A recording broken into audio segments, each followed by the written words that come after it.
Hello friends, I am Mr. Ghost, and I am here to help you today. I know, you use these videos to fall asleep. So, before that, like the video and subscribe to the channel. Also, where are you from, and what time are you watching? Now get comfortable and relax. I moved into that old commercial building at the start of the month. The place had low rent, and I needed a space for my small consulting business. On the day I signed the lease, I felt a slight chill in the lobby. I blamed it on the weak heating system and tried not to think about it. I was focused on getting my business off the ground. The location seemed decent. The landlord assured me I would have no problems. I wanted to believe him. The first 2 weeks passed without anything unusual. My office was small with one window that faced a gloomy alley. The hallway leading to my door was long and narrow. The tiles on the floor looked chipped and faded. The walls had a faint smell of old paint. I spent most of my days typing on my laptop, making calls, and trying to establish new contacts. Occasionally, I heard people in the hallway during normal business hours. Sometimes they laughed or spoke on their phones, but everything felt normal then. After 5 p.m., the building emptied out pretty fast. By 6 p.m., I usually heard only a couple of distant footsteps on some other floor. One night around 7 p.m., I was finishing up a long phone call when I noticed a low murmur outside my door. It sounded like 2 people whispering, but I couldn't make out words. It stopped as soon as I hung up the phone. At first, I thought it might have been some echo from the floors above. The building had old pipes and vents that carried noise in odd ways. I got up and opened my door.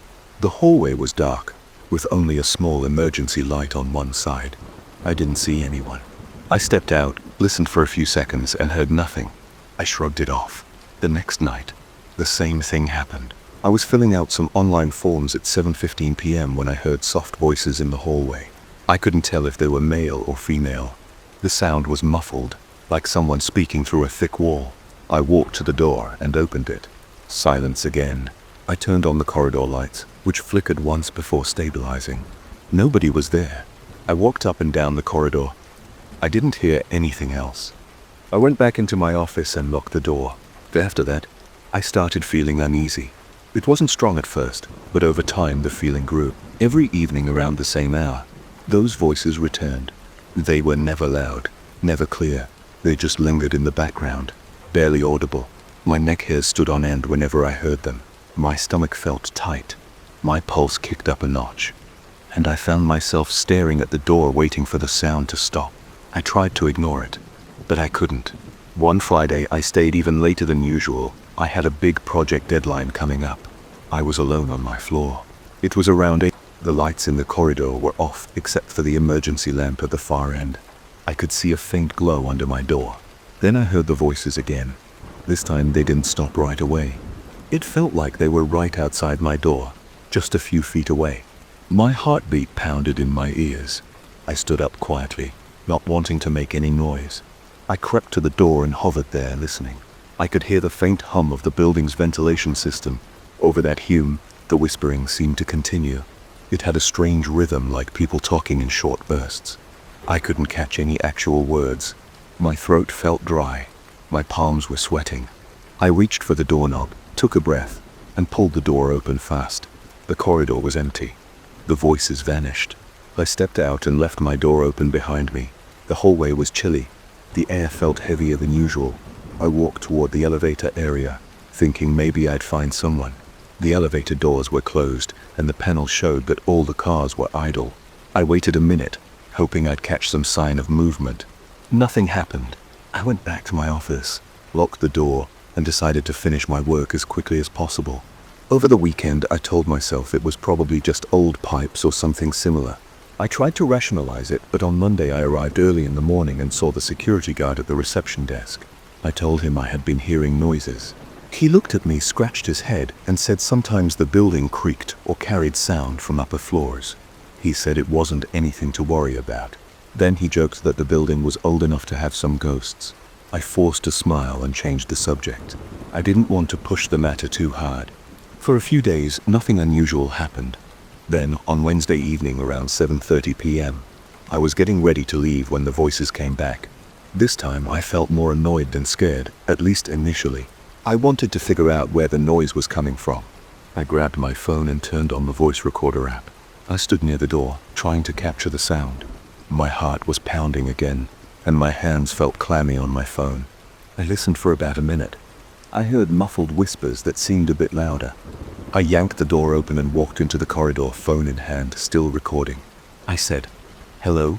My voice echoed slightly. The whispering stopped. I moved toward the end of the hall, checking each door. All of them were locked and dark inside. I reached the elevator area. The door stayed closed. I didn't see or hear anyone. After a few minutes, I stopped recording and went back to my office. When I played the recording, I only heard static and some faint rustling. I couldn't make out any voices on the playback. I started feeling more stressed. My sleep became restless. I kept thinking about what those voices might be. I wondered if maybe there was someone messing with me. But why would anyone bother? The building was mostly filled with offices for accountants, travel agents, and small companies. I didn't know anyone there on a personal level. I tried talking to my neighbor on my floor, the guy who ran a small design firm. He left every day at around 5 p.m., so he had never heard any weird sounds.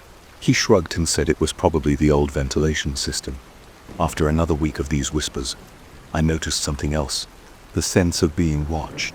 Whenever I was in the corridor after 7 p.m., I felt eyes on me. I'd look around and see nothing but outdated wallpaper and dim ceiling lights. Yet the sensation didn't go away. It clung to me. My skin crawled when I walked to the elevator at night. My steps sounded too loud on the worn-out tiles. I found myself hurrying, my breath coming quicker, my hand pressing the elevator button with tense force. I just wanted to get out of there. One evening I decided to stay until I heard the voices again. But this time I wanted to check other floors. I thought maybe I'd catch some late-night workers or a janitor. So I waited until the whispering started at about 7. I left my office quietly and took the stairs up one floor. The hall lights were dim there too. I walked slowly, listening for any sign of conversation. I heard nothing. I tried the next floor. Same result. I even checked a few doors, but they were locked. The place looked deserted. I went down to my floor again. The whispers were gone. I felt frustrated and uneasy. My head was pounding a bit, and I noticed sweat trickling down my back. I started dreading the evenings. If I had work that spilled past 6 p.m., I felt a growing anxiety in my chest. I'd glance at my watch, thinking about the time. My heartbeat would speed up around 6:45 p.m., as if my body knew something was about to happen. My legs felt tense, and I had to remind myself to breathe normally. Sometimes I considered leaving early just to avoid hearing the voices, but my workload didn't always allow that. I was trying to make a living, and leaving early meant unfinished tasks. One night, about 2 weeks into this, I decided to bring a small flashlight. The corridor lights were unreliable, and I wanted to feel a bit more secure. Sure enough, around 7 p.m., I heard the faint voices. I walked out with my flashlight in hand. I turned on the corridor switch, and the overhead lights flickered. Then they went out, leaving only the emergency lamp. My pulse raced. I shone my flashlight around. The beam illuminated the worn walls. I saw the old bulletin board by the elevator. No new notices, no movements. The voices seemed to grow a bit louder for a second. My heart thumped so hard that I thought I'd lose my grip on the flashlight. I took a few steps forward, shining the light left and right. The whispering cut out. Total silence. Then, a slight creak in the ceiling. I flashed the light upward. I saw nothing but old tiles. The entire building felt dead and cold. I hurried back into my office and slammed the door shut. I locked it, sat in my chair, and tried to slow my breathing. I thought about telling the landlord, but I guessed he'd dismiss it as me overreacting. The security guard already joked about ghosts. Nobody else seemed to have problems, so I kept it to myself. The tension built up inside me, and every new whisper felt more disturbing. I didn't smell anything strange or see any physical evidence of intruders, but the feeling of not being alone persisted. One Friday, close to 8 p.m., I was packing my laptop bag when the voices returned. They felt a bit closer, like they were just on the other side of the door. My chest felt tight, and I took shallow breaths. I opened my phone's camera, switched to video mode, and pointed it at my door. I pressed record. I didn't say anything. I just wanted proof. As soon as I hit record, the whispering cut off. I waited for almost a minute. My pulse pounded in my temples. I could hear the blood rushing through my ears. Nothing happened. I stopped recording, shook my head in frustration, and decided I'd had enough for the day. As I walked out, I scanned the corridor one last time. The emergency light cast a dull glow. I looked at the ceiling, the walls, the closed doors. Everything looked normal for an old building. My chest was still tight. I felt a small tremor in my hands. I pushed the elevator button. The wait felt longer than usual. I kept turning my head, half expecting someone to step out from the shadows. When the doors finally opened, I nearly jumped. I got in and pressed the ground floor button. The ride down was slow and silent. My mind raced. I wanted to figure out what was happening in that place. But I also wanted to go home, lock my door, and forget about it. That night I tried to sleep, but tossed and turned. I kept imagining the corridor and the whispering. My head replayed it, and my body tensed every time I thought about it. By morning, I had barely slept. I got up, drank some coffee, and told myself I had to get a handle on things. The next week I tried to schedule all my meetings in the mornings and afternoons. Whenever 6 p.m. rolled around, I felt that knot in my stomach return. One night I decided to leave earlier than usual. I was exhausted from the stress, but as I stepped into the hallway at 6:30 p.m., I heard a soft shuffle, like someone dragging their feet a bit further down. I froze, shining my phone's flashlight in that direction. I saw no movement. I felt that prickly sensation on my skin. My scalp tingled, and my teeth clenched. My breathing got shallow again. I called out, "Hey, is anyone there?" No one answered. I turned around, speed walked to the elevator, and pressed the button repeatedly until it arrived. That was the last straw for me. I realized I couldn't keep ignoring this. The feeling of being watched, the whispers, the lack of any clear explanation, they were getting under my skin. I started looking for a new office that weekend. I didn't want to break my lease abruptly, but I knew I couldn't stay in a place that made me feel so uneasy. My work required focus, and I wasn't getting any peace there. I haven't moved out yet, but I plan to leave as soon as I can. Every day, I pack a bit more of my stuff. Every evening I try to finish before that strange hour. If I do hear something, I force myself to ignore it.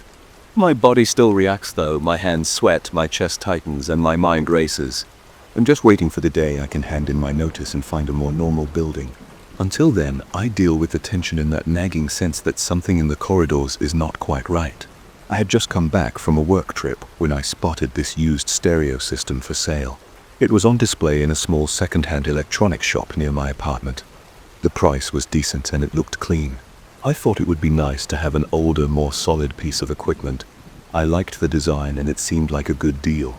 The first time I tested it in the shop, it played fine. No weird noises, no static. The volume controls worked and the display lit up in a normal way. I handed the money over without any doubts. I placed the stereo in my living room. It's small. There's a couch, a coffee table, a TV on a small stand, and a bookshelf in the corner. I positioned the stereo on a stand near the TV. The first few nights I barely noticed it. I was busy unpacking and catching up on work. I turned it on once or twice to play some old CDs I found in a drawer. It sounded good, the bass was solid, and everything seemed normal. I didn't sense anything unusual at all. The first strange event happened a few days after I brought it home. It was around 2 in the morning. I was asleep in my bedroom down the hall. My bedroom door was closed, but I heard a noise that woke me up. It was a loud static sound. At first I couldn't tell where it was coming from. I got up, walked toward the hallway, and noticed the static was coming from the living room. I switched on the hallway light. I went into the living room and saw the stereo's display lit up. The volume was at a moderate level, but it was only static. There was no music or radio station, just that crackling noise. I was confused because I hadn't set any timer, and I was pretty sure I turned it off before going to bed. I walked over to the stereo and pressed the power button. It shut off. The display went dark. I stood there for a moment, feeling a little off balance from being woken up so abruptly. My heart was beating fast, because I don't like sudden noises in the middle of the night. I went back to my bedroom, shut the door, and tried to sleep. I told myself it was probably a glitch, or maybe I had hit some random button by accident earlier. The next day, I checked the stereo's buttons. I tried the timer function. It showed off. The instruction manual I found online said you could set a time for it to turn on, but that option was disabled. I tested each button again. Everything felt normal, so I decided not to worry. That night, nothing strange happened. The stereo stayed off. I went to bed without any issues. About 2 nights later, it happened again. It was exactly 2.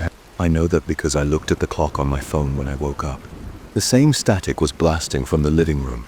I jumped out of bed. My stomach felt tight, and my nerves were on edge. I walked to the living room again, but this time I didn't turn on the hallway light. I wanted to see the display in the dark. I saw the blue glow on the stereo screen. The tuner was on some random frequency. It was all static, no actual station. I pressed the power button again and it shut off. I felt a chill run down my arms. I rubbed them for warmth. Then I went back to bed. I had trouble falling asleep because my mind was racing. I kept thinking about how it turned on at the same time again. The following morning, I unplugged the stereo. I thought that would be a solution. If it's unplugged, it can turn on, right? I left the cord out of the outlet all day and all night. I didn't plug it back in at any point. I wanted to see if anything unusual would happen. Nothing happened for the next 2 nights. I felt relieved. I told myself I must have had a weird electrical issue or a short inside the stereo. Maybe unplugging it reset something. On the 3rd night, around 1 in the morning, I got up to grab some water from the kitchen. My living room lights were off, and I saw nothing unusual. I went back to bed.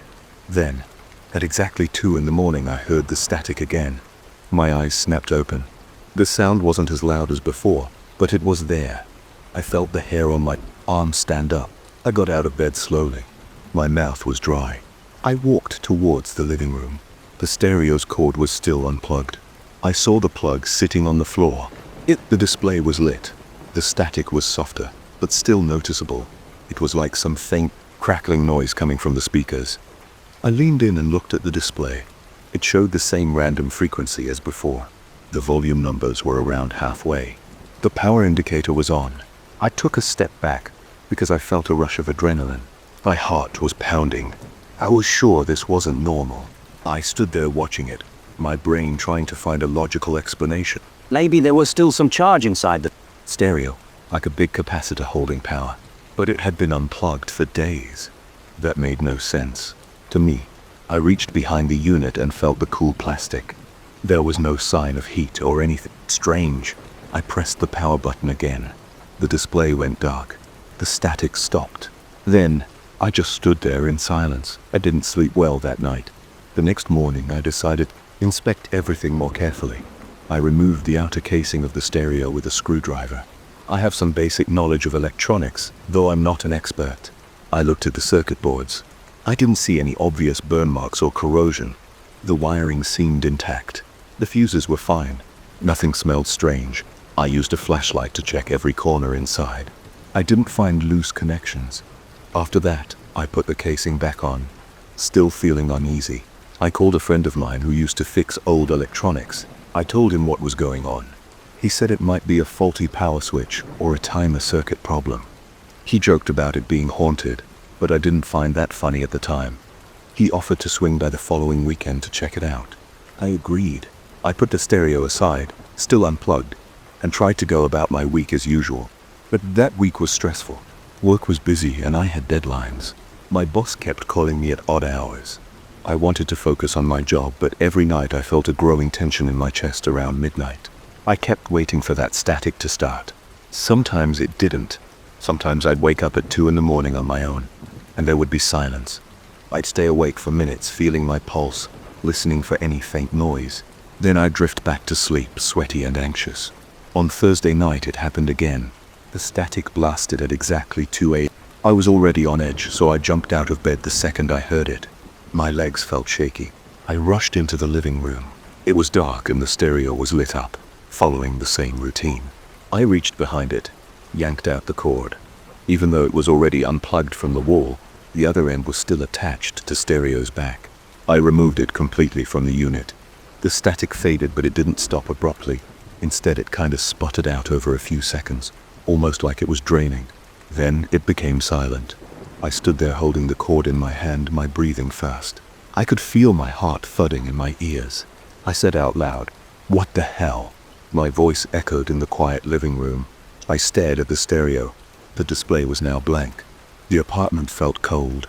I didn't see any movement in the hallway or reflection in the TV screen. I just saw myself standing there with a stupid expression on my face, feeling a bit scared. My friend came over that Saturday. I told him the entire story in detail. He smirked a bit, then got to work. He opened the stereo, tested it with some tools, checked the power supply board, the capacitors, and the wiring. He plugged it into a surge protector, turned it on, and tested the functions. Everything worked fine. We sat there for a while listening to music, messing with the radio tuner. It worked like any normal stereo, with no issues at all. He couldn't find a single defect. He told me he'd replace a couple of old capacitors just in case they were storing charge oddly. It was a cheap fix. He did that. Then he packed up his tools and said that would probably solve the weird problems. For the next 2 nights, nothing happened. I slept better. I told myself it must have been a technical glitch. I left the stereo plugged in this time because I wanted to test it properly. On the 3rd night after the repair, I was in bed scrolling through my phone. It was around 1:50. I felt a slight sense of unease, but I tried to stay calm. Then, right at 2 a.m., I heard the stereo click. It wasn't static at first. It was a low humming noise like a dead air signal. I got up, walked to the living room, and stood there. The display was lit. It was on the radio tuner again, stuck in that same frequency range. After a few seconds, the static burst out, louder than usual. I stepped back. I felt sweat gathering around my forehead. My stomach hurt from the tension. My shoulders felt stiff. I pressed the power button. It didn't respond immediately. I pressed it again, harder. Nothing changed. I tapped all the buttons, volume, tuner, even the CD tray button. None of them worked. The static kept going. I felt a jolt of panic. I reached for the outlet and pulled the plug from the wall. The stereo kept playing static. The light stayed on. I felt my pulse hammering against my neck. I stared at it, unsure what to do. I crouched down, grabbed a flashlight from the coffee table drawer, and shone it around the side of the stereo. There was nothing unusual there. The back panel was secure. I fiddled with the cord. The stereo still emitted that harsh noise.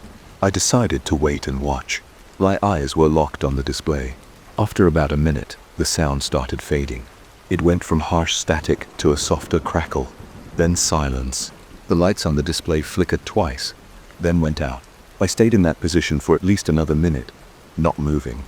My knees hurt from crouching. My arms shook. I stayed quiet, waiting for something else to happen. Nothing else happened. I placed the cord on the coffee table and stepped away. I felt weak. My shirt was damp from sweating. I didn't sleep well that night. The next morning, I took the stereo and put it in the hallway closet. I pushed it behind some boxes and closed the door. I didn't want to see it. My friend called me later to ask how it was going. I told him the issue was still there, but I didn't give details. He offered to take the stereo off my hands to tinker with it more thoroughly. I said I'd let him know. That was a few days ago. I haven't touched it since. My living room is quiet now. I'm still tense at night, especially around that same time. I keep expecting to hear that static start up again. Sometimes I'll get up around 2 in the morning and walk to the living room just to be sure I'm not imagining anything. It's always silent in there. The stereo remains in the closet. It's unplugged. I have no plans to plug it in again. I don't have a logical explanation. I just know that every time it turned itself on, my heart pounded and my mind raced. I don't like that feeling. I might give it to my friend and forget about it. I don't want it in my apartment anymore. I don't think I can relax while it's around. I have never experienced anything like this before. I'm not saying it's supernatural. Maybe there's a malfunction that nobody can fix easily or something else going on. All I know is that it kept happening at the same time and making that static noise that felt overwhelming when I heard it. My chest still tightens when I remember how the display refused to shut off even after I unplugged it. Right now I'm just trying to get back to normal. I watch TV, turn on my lamps at night and try not to think about that stereo. But I won't deny that it still bothers me. Every time my air conditioner or fridge clicks on at night, I get a flash of worry. I breathe out and remind myself it's just standard noise. Then I try to go back to sleep. That's what my life looks like now, and that's the end of it. At least I hope it is. I remember the first time I took the overnight shift at that parking garage. They gave me a small office on the ground floor with a bunch of monitors, some old radio equipment, and a cheap desk lamp. The garage had multiple levels above ground and 2 below. and I was supposed to watch the entire place from midnight to 8 in the morning. It sounded like easy work. At first I thought I'd just be drinking coffee and trying not to fall asleep. I never expected anything strange. I never expected to get so jumpy that I'd hesitate before stepping out of the elevator, especially on the second sub-level at 3 in the morning. I want to talk about what happened on those nights. I'll keep it straightforward because that's how I remember it. No fluff or anything like that. Just the facts of what I saw, what I heard, and how it made me feel. When I started, the first couple of shifts were quiet. It's a regular parking garage, and at night you mostly get a few folks who forgot their cars or needed to pick them up late. Sometimes there's a small rush around midnight from people coming back from bars or late-night events. After that, it's dead quiet. The cameras feed into a single monitor that cycles through each level. There's a separate small split screen set up for the sub-levels, because they're usually empty at night, so my boss wanted them visible at all times. Around the third or fourth night I noticed something odd. It was about 3 in the morning, and I was sipping coffee while looking at the monitor for the sub-levels. The second sub-level camera got all screwed up. The image blurred and flickered. It looked like the feed had some kind of static interference. I made a mental note about it and waited a few seconds. It cleared up on its own. I figured it was a glitch. Electronics do that sometimes, but it happened again the next night at almost the exact same time. This time, it only lasted a couple of seconds, but it was enough for me to see a shape on the screen. It was like a vertical form off to the side near one of the concrete pillars. It happened so fast that I thought it might just be a weird artifact from the distortion, but it stuck in my head. I told myself I'll keep an eye on it tomorrow. Sure enough, on the following night, the same interference showed up at 3 in the morning on the second sub-level camera. It flickered in and out, and there was this shape again. It looked like a person's outline. Then it disappeared. The camera feed went back to normal like nothing had happened. I felt a chill run down my arms. My pulse got faster. I don't usually get spooked easily. I've worked in other security jobs before, and weird stuff on camera feeds usually ends up being a rodent, a bird, or some reflection of a car's headlights. But in a sub-level at 3 in the morning, there's no direct light from outside, and there's barely any movement. It didn't make sense. I decided to check it out in person. I left my office, took the elevator down to the first sub-level, and then walked down the ramp to the second sub-level. My footsteps echoed. That place always felt a bit cooler than the rest of the building, probably because it's deeper underground. The overfed lights are spaced out, so there are patches of dim spots near the corners. I went straight to the pillar where I had seen the shape on the monitor. Nothing was there, just concrete and a slight oil stain on the ground. When I turned to head back, I swore I saw movement in my peripheral vision. I whipped around fast, shining my flashlight. Nothing. It's normal to imagine things when you're alone in a silent garage, but my heart was already pounding. I could feel sweat forming on my neck. I walked around that entire sub-level, checking behind every pillar, near all the parked cars, and by the exit ramps. No one was around, not a single car door was open, nor was there a single figure. I couldn't explain it, but I felt a heavy sensation in my chest, like the air was colder and thicker down there. I went back upstairs and checked the tape to see if maybe I had missed something. The recording showed the same flicker, the same distortion, but it was too scrambled to confirm a shape. It only lasted about 3 seconds, then went back to normal. I told my supervisor the next day. He shrugged and said it was probably a glitch, and that I should keep an eye on it. If it keeps happening, we'll get someone to fix the camera. But I didn't like his answer. It felt dismissive, but he's the boss. I couldn't force him to do anything. The next few nights I tried to keep my mind off it, but I dreaded that moment around 3 in the morning. Each time the clock approached 3, I found myself gripping the desk or adjusting the monitor brightness, trying to do if maybe the camera would be okay. But each time I saw that flicker, sometimes it happened right at 3. Sometimes it happened at 3:01 or 3:02, but it was always in that window. The distortion would shake the image, and for a split second I could make out what looked like a torso in a head shape. It's never crisp or clear. It's always ghostly, like a silhouette. That alone was enough to make me uneasy. One night, I decided I had to be on the second sub-level at exactly 3 in the morning to see if there was a real person messing around. Maybe it was some prank. Maybe there was a trespasser who knew where the camera blind spots were. I positioned myself near that same pillar. The smell of gasoline and concrete filled the air. The floor had tire marks and small puddles of leaked fluids. The ceiling lights hummed softly. I checked my phone every few seconds. At 2:59, I switched off my phone screen and kept my flashlight pointed at the ground. I waited. The hum of the lights and the faint dripping sound from a pipe in the corner were the only noises. My eyes darted around, trying to catch any sign of movement. 3 a.m. hit. I held my breath. For a few seconds, nothing. Then I heard a scrape. It sounded like someone's shoe sliding on concrete. My heart rate jumped. I spun toward the sound. I didn't see anything, but I felt something. My arms had goosebumps and it felt like the temperature had dropped a few degrees. I took a few steps forward, shining my flashlight between rows of parked cars. Empty. I heard a soft whoosh, like a quick rush of air coming from behind me. I turned again, but there was no one there. I called out, "Hello?" My voice bounced off the walls. No response. A tingling sensation developed in my stomach. It was as if my body wanted me to get out of there. I told myself to stay calm and keep looking, but I couldn't deny the tension in my muscles. My breathing grew shallow. I checked the time on my phone. 2 minutes felt like a lifetime. I decided I had seen enough and needed to check the monitor again. I hurried to the elevator, pressed the button, and waited. The wait felt too long. I kept looking over my shoulder, expecting something to appear in my flashlight beam. When the doors finally slid open, I backed in, still holding the flashlight out toward the dark garage. The elevator doors closed, and I felt a small wave of relief. Back in my office, I replayed the feed. Sure enough, the camera flickered at exactly 30:01 and stayed distorted until a faint shadowy figure appeared near where I had been standing. I felt a jolt run down my spine.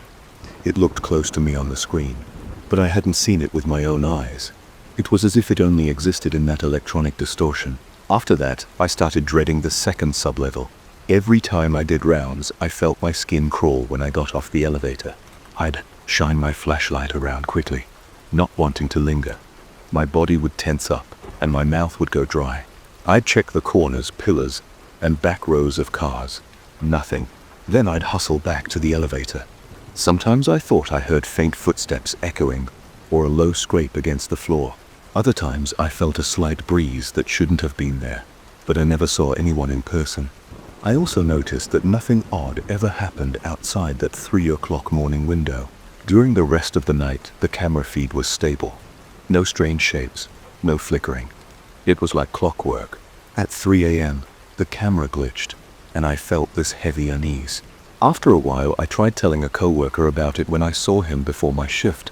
He laughed it off and said, "Weird stuff happens in these old garages."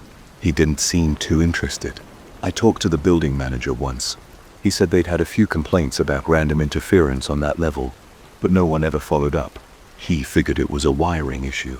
He promised to send a maintenance guy to look at the cables. That didn't change how I felt. By then, I was convinced something was down there. Not necessarily a ghost, but something. Maybe a real person who knew how to avoid me. Maybe there was a problem with the layout of the garage causing illusions. I couldn't pin it down, but I knew it wasn't normal. Each night I walked in with a knot in my stomach. I'd spend the first few hours on edge. Around 2:45 a.m. I'd start feeling my heart rate pick up again.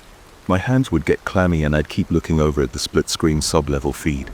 When the interference happened, I felt my body tense automatically. Sometimes I'd stand up, ready to run down there, but most nights I didn't. It felt pointless. Every time I checked, I found nothing but empty corners and that weird sensation of being watched.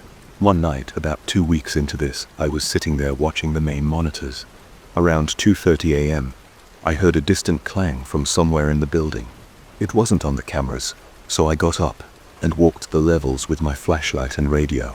Nothing seemed out of place. I ended up on the first sub-level. The lights flickered for a second, and I thought maybe the power was on the fritz.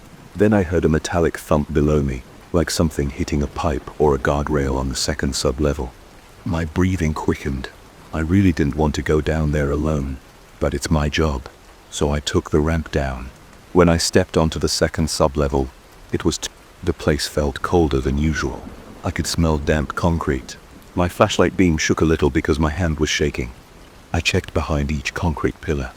I looked under every parked car. I saw nothing. The only sound was my own footsteps. After a minute, I tried to relax. My heart was still racing, but I told myself it was just the building settling. I found no sign of any intruder or vandalism. Then I noticed one of the overhead lights at the far end of the sublevel blinking on and off. It cast weird moving shadows across the floor. It was probably just a bad bulb, but it made everything feel more ominous. I stood there watching it flicker until I remembered the time. My stomach dropped. I knew that in a matter of seconds the camera feed upstairs would start distorting. I glanced at my phone. It turned 3:00 a.m. on the dot. I looked up at that flickering light. My flashlight beam could only do so much. Then I heard it again.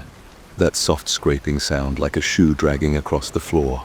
It came from somewhere behind the row of cars on my left. I swallowed hard and my throat felt tight. I couldn't move at first. It was like my legs had locked up. Eventually I forced myself to step forward. I moved slowly between two parked sit-ins, shining my flashlight side to side. I checked under the cars. Empty. When I came out the other side, the scrape sounded behind me again. I spun around so fast I nearly tripped. My flashlight passed over concrete and the edges of the cars, but I didn't see anyone.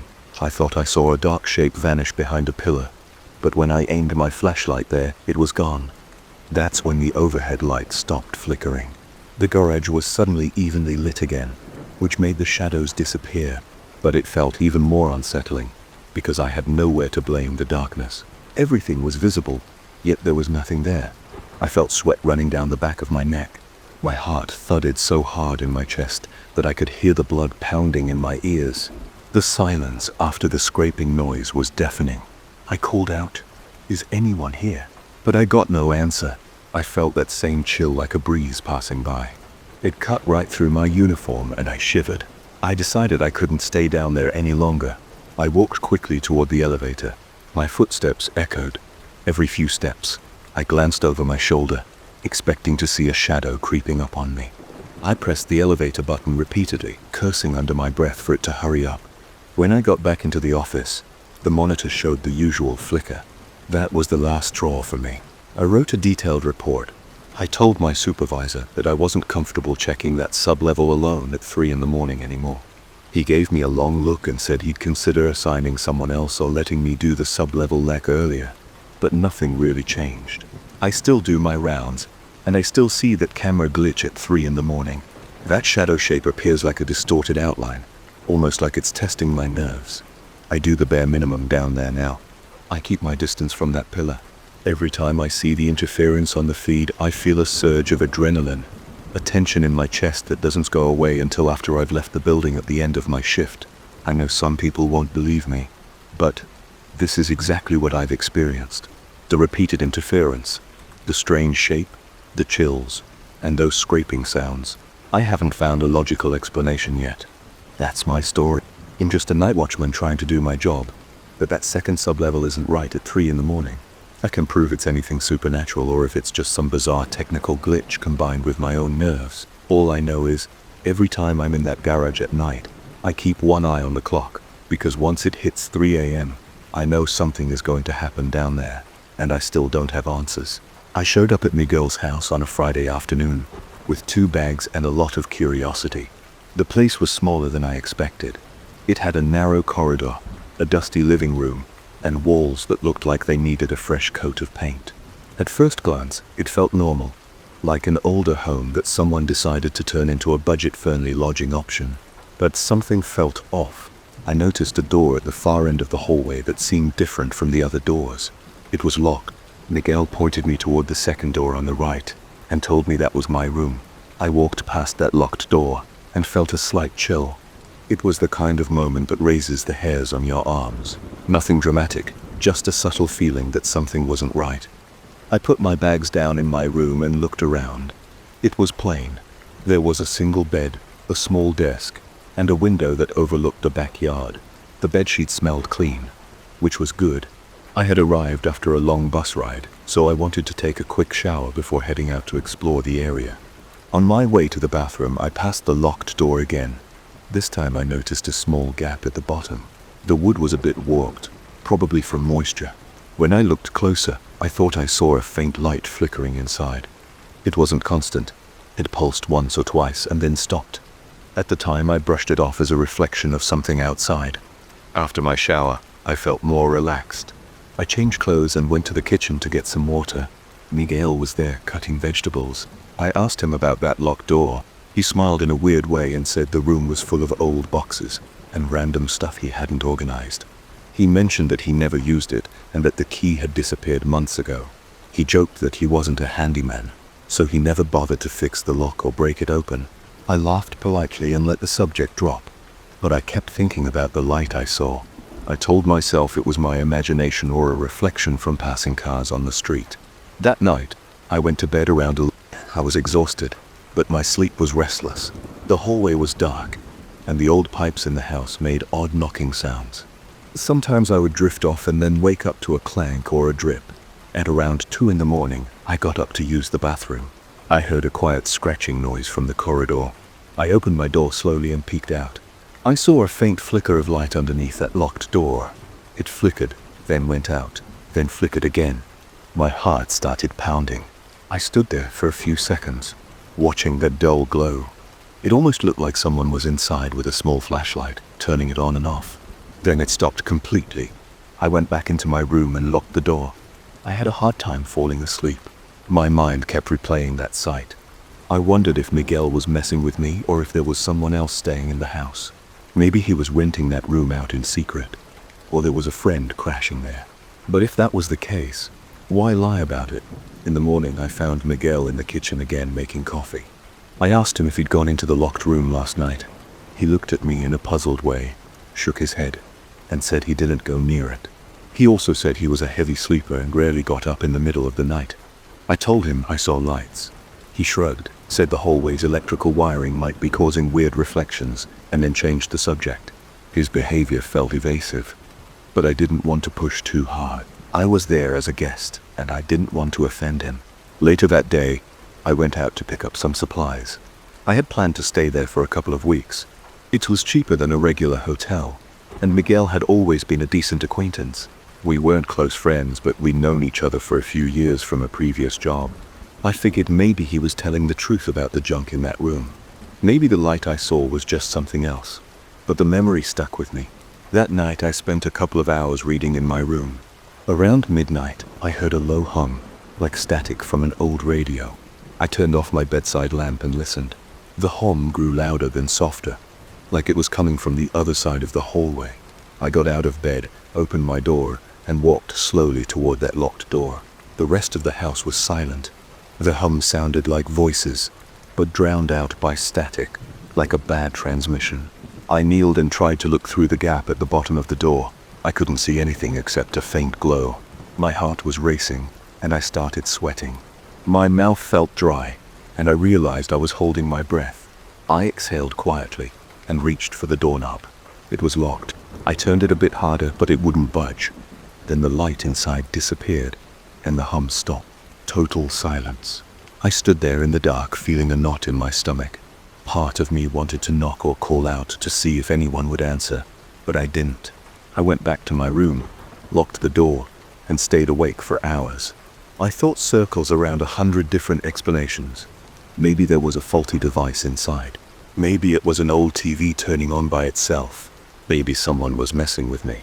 My hands were trembling and my body felt tense. I tried to distract myself by reading, but my eyes kept drifting toward the hallway. In the morning, I confronted Miguel again. I told him I heard strange sounds and saw lights. He said I must have been dreaming. I told him I was definitely awake. He just smiled and said I was spooking myself. I asked if I could at least check the room, but he claimed he didn't have the key and that it was probably lost somewhere. I asked if we could force the door open. He became defensive and said he wasn't going to damage his own house over a weird suspicion. His attitude frustrated me. I felt like leaving, but I had already paid for the next few days, and I wasn't exactly swimming in money to go book a hotel, so I stayed. The next day, the entire atmosphere of the house felt heavier. I went outside for a walk, got a sandwich, and tried to stay out until evening.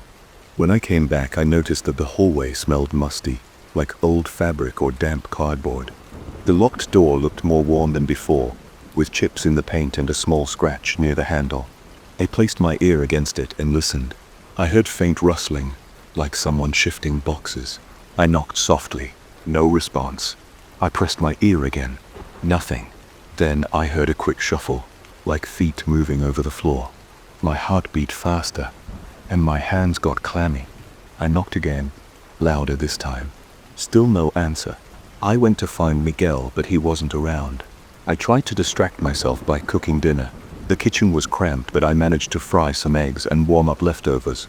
I ate quickly, then decided to check if Miguel had returned. I found him in the living room smoking a cigarette. He rarely smoked, so it was odd to see him doing that. His eyes looked tired, and he seemed preoccupied. I asked if everything was okay. He nodded, but looked away. I wanted to ask about the door again, but I sensed he wasn't in the mood. The tension in the room was thick. I could feel it in my stomach like a heavy weight pressing down. Later that night, around 1 a.m, I decided I wasn't going to just listen anymore. I got out of bed, grabbed a small flashlight I had brought with me, and tiptoed to that locked door. I crouched down, aimed the flashlight at the gap, and turned it on. I saw shadows on the floor inside, like piles of boxes. I couldn't see much, just outlines and corners.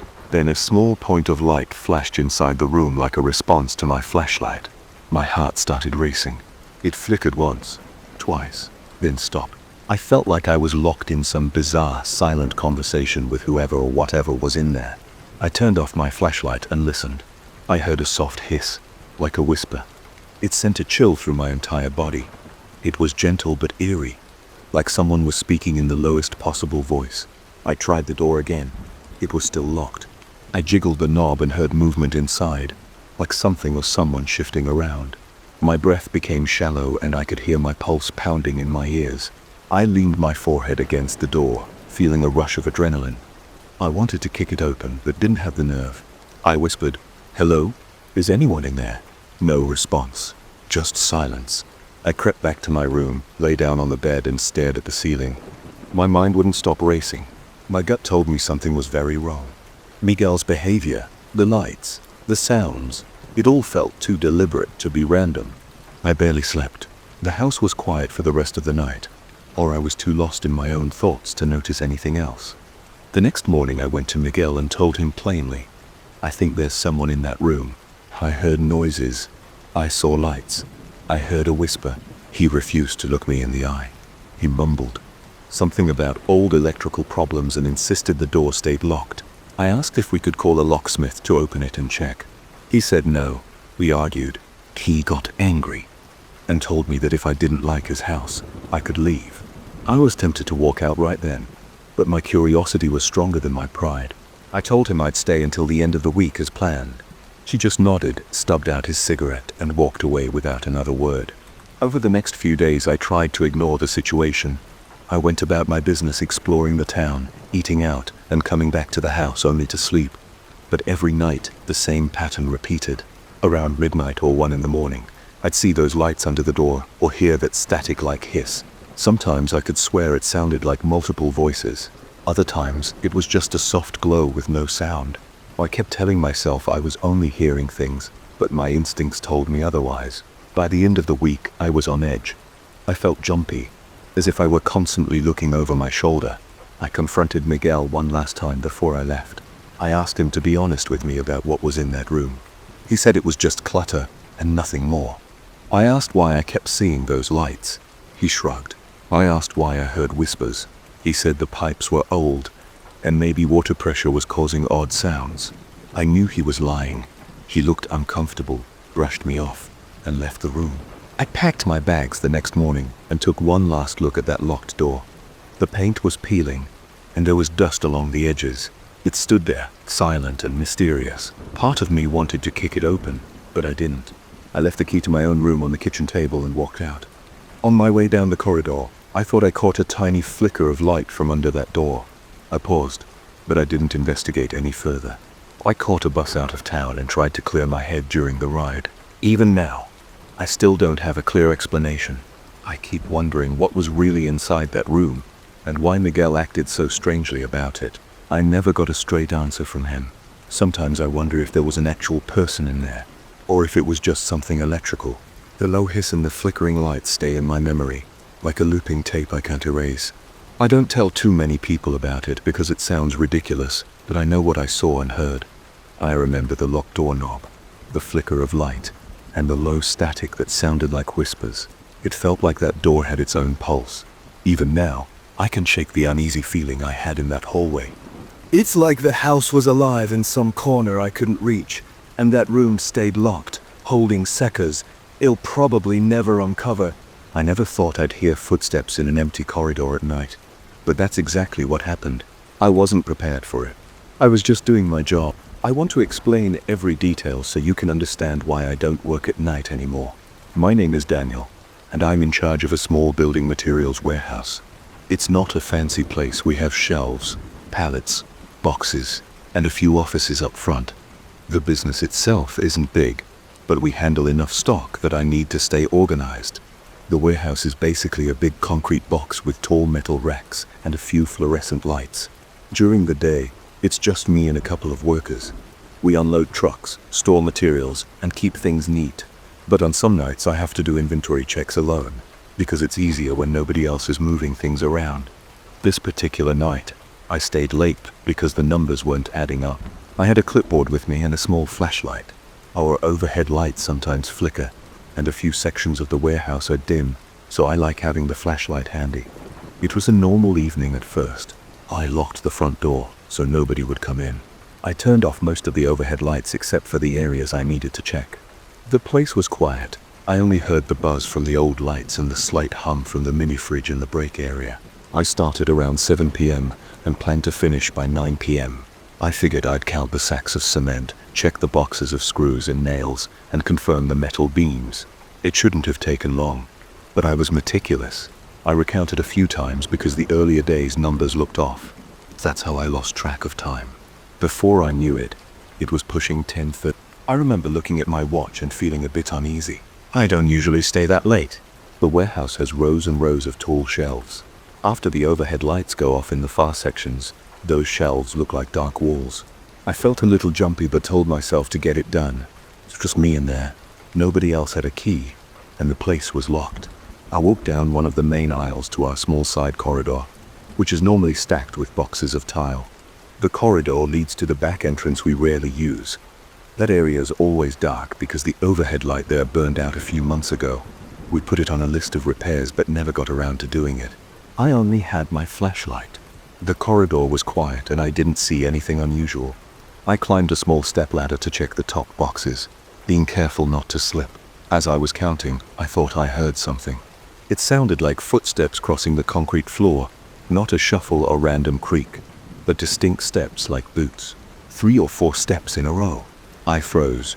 My first thought was maybe someone got inside or one of my co-workers came back. But I locked the door and nobody has a spare key except the owner. I pointed my flashlight toward the sound, but there was nothing there. I waited and listened. Total silence. My heart started pounding a bit. I told myself it might have been my own movement causing an echo. The building sometimes makes weird noises. It's old, the metal beams flex with temperature, and the concrete floor can carry sound in strange ways. I went back to my counting, trying to shrug it off, and finished that row. I moved to the next aisle, double-checking the boxes of nails and stacks of sheetrock. My flashlight flickered for a second, so I tapped it. The beam steadied. I was getting a little tense but tried to ignore it. Then I heard footsteps again. Clack, clack, clack across the floor, clear as day. I spun around with the flashlight. The corridor where I'd just been stood empty. My pulse raced. I broke out in a cold sweat under my shirt.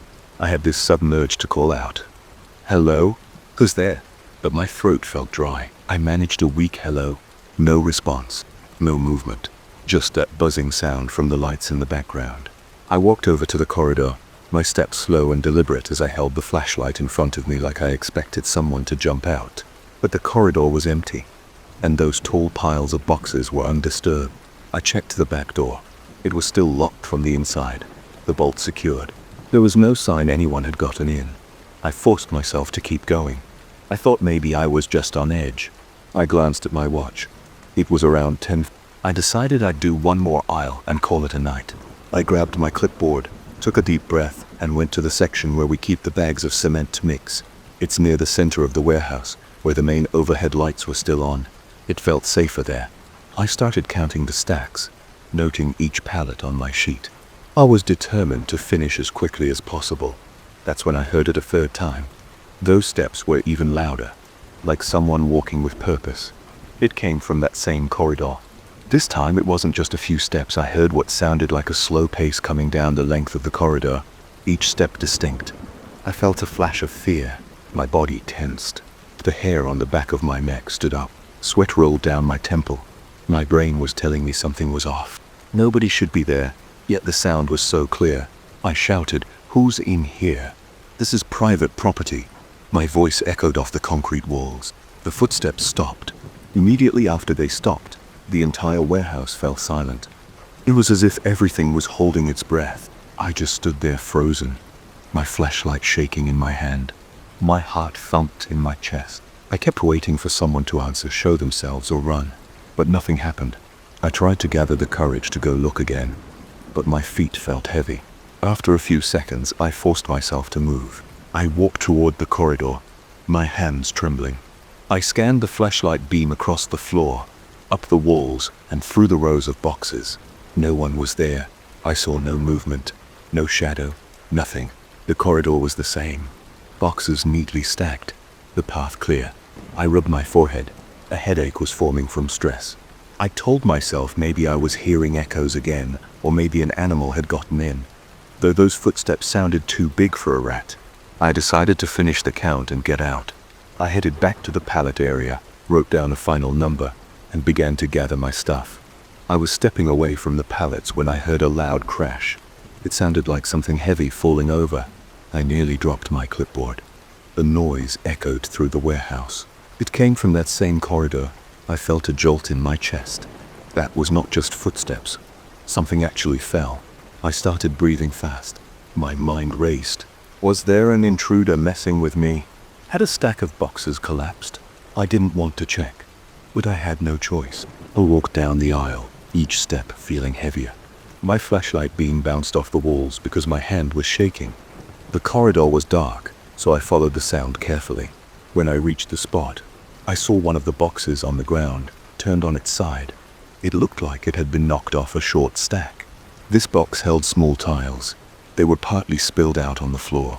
The area wasn't a mess, but it was enough to see that it had definitely been pushed or dropped. Phew. There was no reason for it to fall on its own. It was stable when I checked it earlier. I felt a chill through my entire body. My heart hammered in my chest. I scanned the area with my flashlight, but I didn't see any sign of a person. No footprints, no open door. Nothing was out of place except that box. I felt completely uneasy. My mouth was dry and my legs felt weak.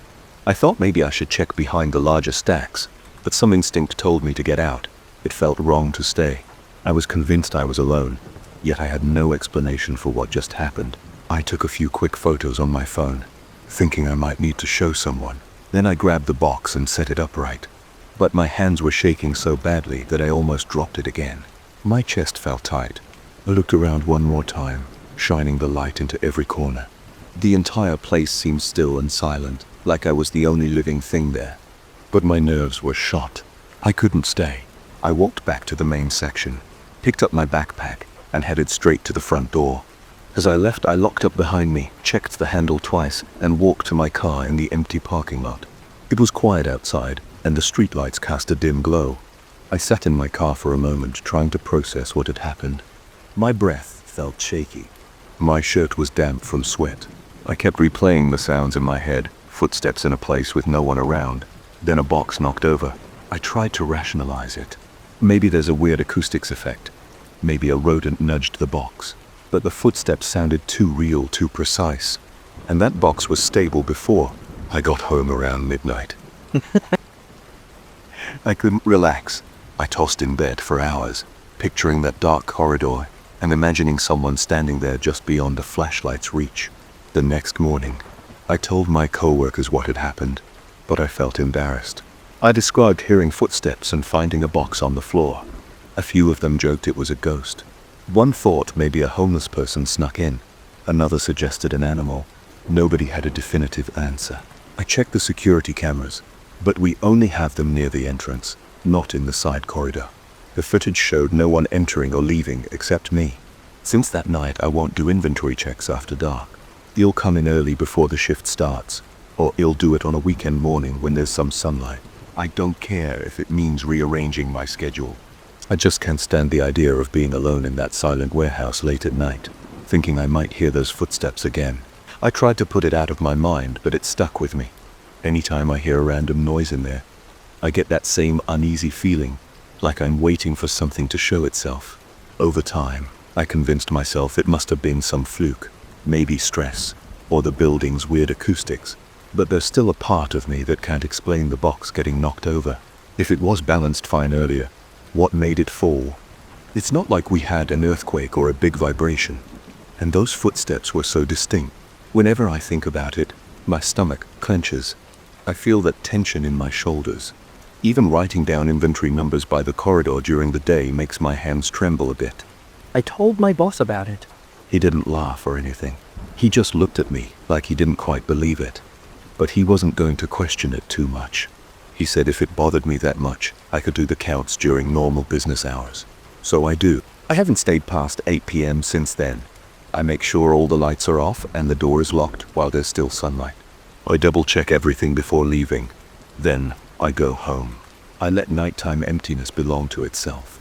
Sometimes I wonder if there really is some stranger coming in and messing around. Or maybe something else is going on that I don't understand. I never found a solid explanation. All I know is I can't handle that tension anymore. Hearing something walk through that quiet place, seeing a box fall without anyone to push it. Those moments made my skin crawl. The sensation was too vivid. The warehouse still looks the same. Rows of shelves, stacks of boxes, the occasional flickering light. But it feels different to me now. I don't trust those silent corridors when it's late. I try not to think about it too much, but it's always in the back of my mind. If I'm alone in there, even during the day, I sometimes imagine hearing that steady step on concrete. Each time I do, I feel a knot tighten in my chest. That's my story. It's not dramatic in a big horror movie sense. I wasn't attacked, and I didn't see an actual figure. But that almost makes it worse for me, because it's all in that unknown space. The footsteps were real enough for me. The fallen box was real. I can't explain it. I can only say that it happened, and I hate that I don't have a reason for it. All I know is I'm not going to be there alone at night again. Once was enough. If you were in my position, maybe you'd do the same. If something like that ever happens to you, you might understand this feeling, that sense that there's something present even if you can't see it. It's like the emptiness itself came alive. And I want no part of it, especially when the lights are off and nobody else is around. I'd rather finish my inventory in broad daylight, with all machines running and people talking, so I don't have listen for footsteps that shouldn't be there. I want to start by saying this isn't the kind of story I ever expected to tell. It's something I'd usually shrug off as my imagination going wild or some trick of the light. But after these last few weeks, I can't ignore it anymore. It all started with an old mirror I inherited from my great-uncle. I didn't know him well. He was just that relative everyone talked about, but rarely visited. When he passed away, I got this huge mirror with a dark wooden frame, the frame having carved patterns along the edges, kind of worn down but still impressive. My mother said it was from the 19th century, though I never verified that. The mirror itself looked normal enough at first glance. Some scratches, a faint cloudy patch in one corner, but nothing dramatic. I decided to hang it in the hallway of my house. My place isn't huge, but I have a fairly long corridor with plain white walls, overhead lights, and a few family photos. There was a spot on the wall near the end of the corridor that was perfect. I remember carrying the mirror in, almost dropped it once because it was heavier than I expected. I used some sturdy wall anchors and prayed it wouldn't come crashing down in the middle of the night. Once it was up, I stepped back and felt pretty proud of myself for getting it level on the first try. The next couple of days were uneventful. Every time I walked by the mirror, I just caught a glimpse of myself. You know how it is. Sometimes you look, sometimes you don't. But I started having this weird sensation whenever I passed by. It was like I wasn't alone. I'd catch myself glancing over my shoulder, expecting to see someone behind me. I live alone, so there's no reason I should feel that way. I tried to brush it off as just stress from work or something like that. About a week after the mirror went up, I had the strangest feeling while walking down the hallway at night. I turned off the living room lights and was heading to my bedroom. The hallway was dimly lit only by a small lamp near the front door. When I walked in front of the mirror, I felt a sudden chill. The air felt heavier, like I was carrying an extra load on my shoulders. I stopped, looked at my reflection, and noticed nothing unusual. Just me, half tired, wearing a t-shirt and sweatpants. I shrugged it off, took a deep breath, and went to bed. The next morning, everything seemed fine again. The hallway was bright, and I saw my reflection clearly. I still felt a bit uneasy, but I tried to ignore it. Throughout the day, I crossed the hallway several times, usually in a hurry. But later that afternoon, I swear I saw something off about my reflection. It's hard to explain. It seemed to move a fraction of a second slower than me. I raised my hand to rub my face, and there was this barely noticeable lag. It was like I turned my head, and the reflection was half a beat behind. When I focused hard, it disappeared, and everything looked normal. I felt my heart rate pick up. My palms got sweaty. I stood there for a few minutes, raising my arms, turning my head side to side, trying to catch that lag again. But I couldn't. Eventually, I convinced myself it was just my eyes playing tricks on me. I went about my day and tried to forget it. At night, though, I kept thinking about it. I lay in bed, staring at the dark, wondering if I was going crazy. I decided to test it again the next morning. So, the following day, I grabbed my phone and stood in front of the mirror. I recorded myself doing slow movements, turning my head, lifting my arms, bending a little, then checked the video. It showed nothing out of the ordinary. Everything was in sync. I thought maybe that would put my mind at ease, but it didn't. I still felt this uneasy vibe around that mirror. I started walking faster through the hallway, barely glancing at it.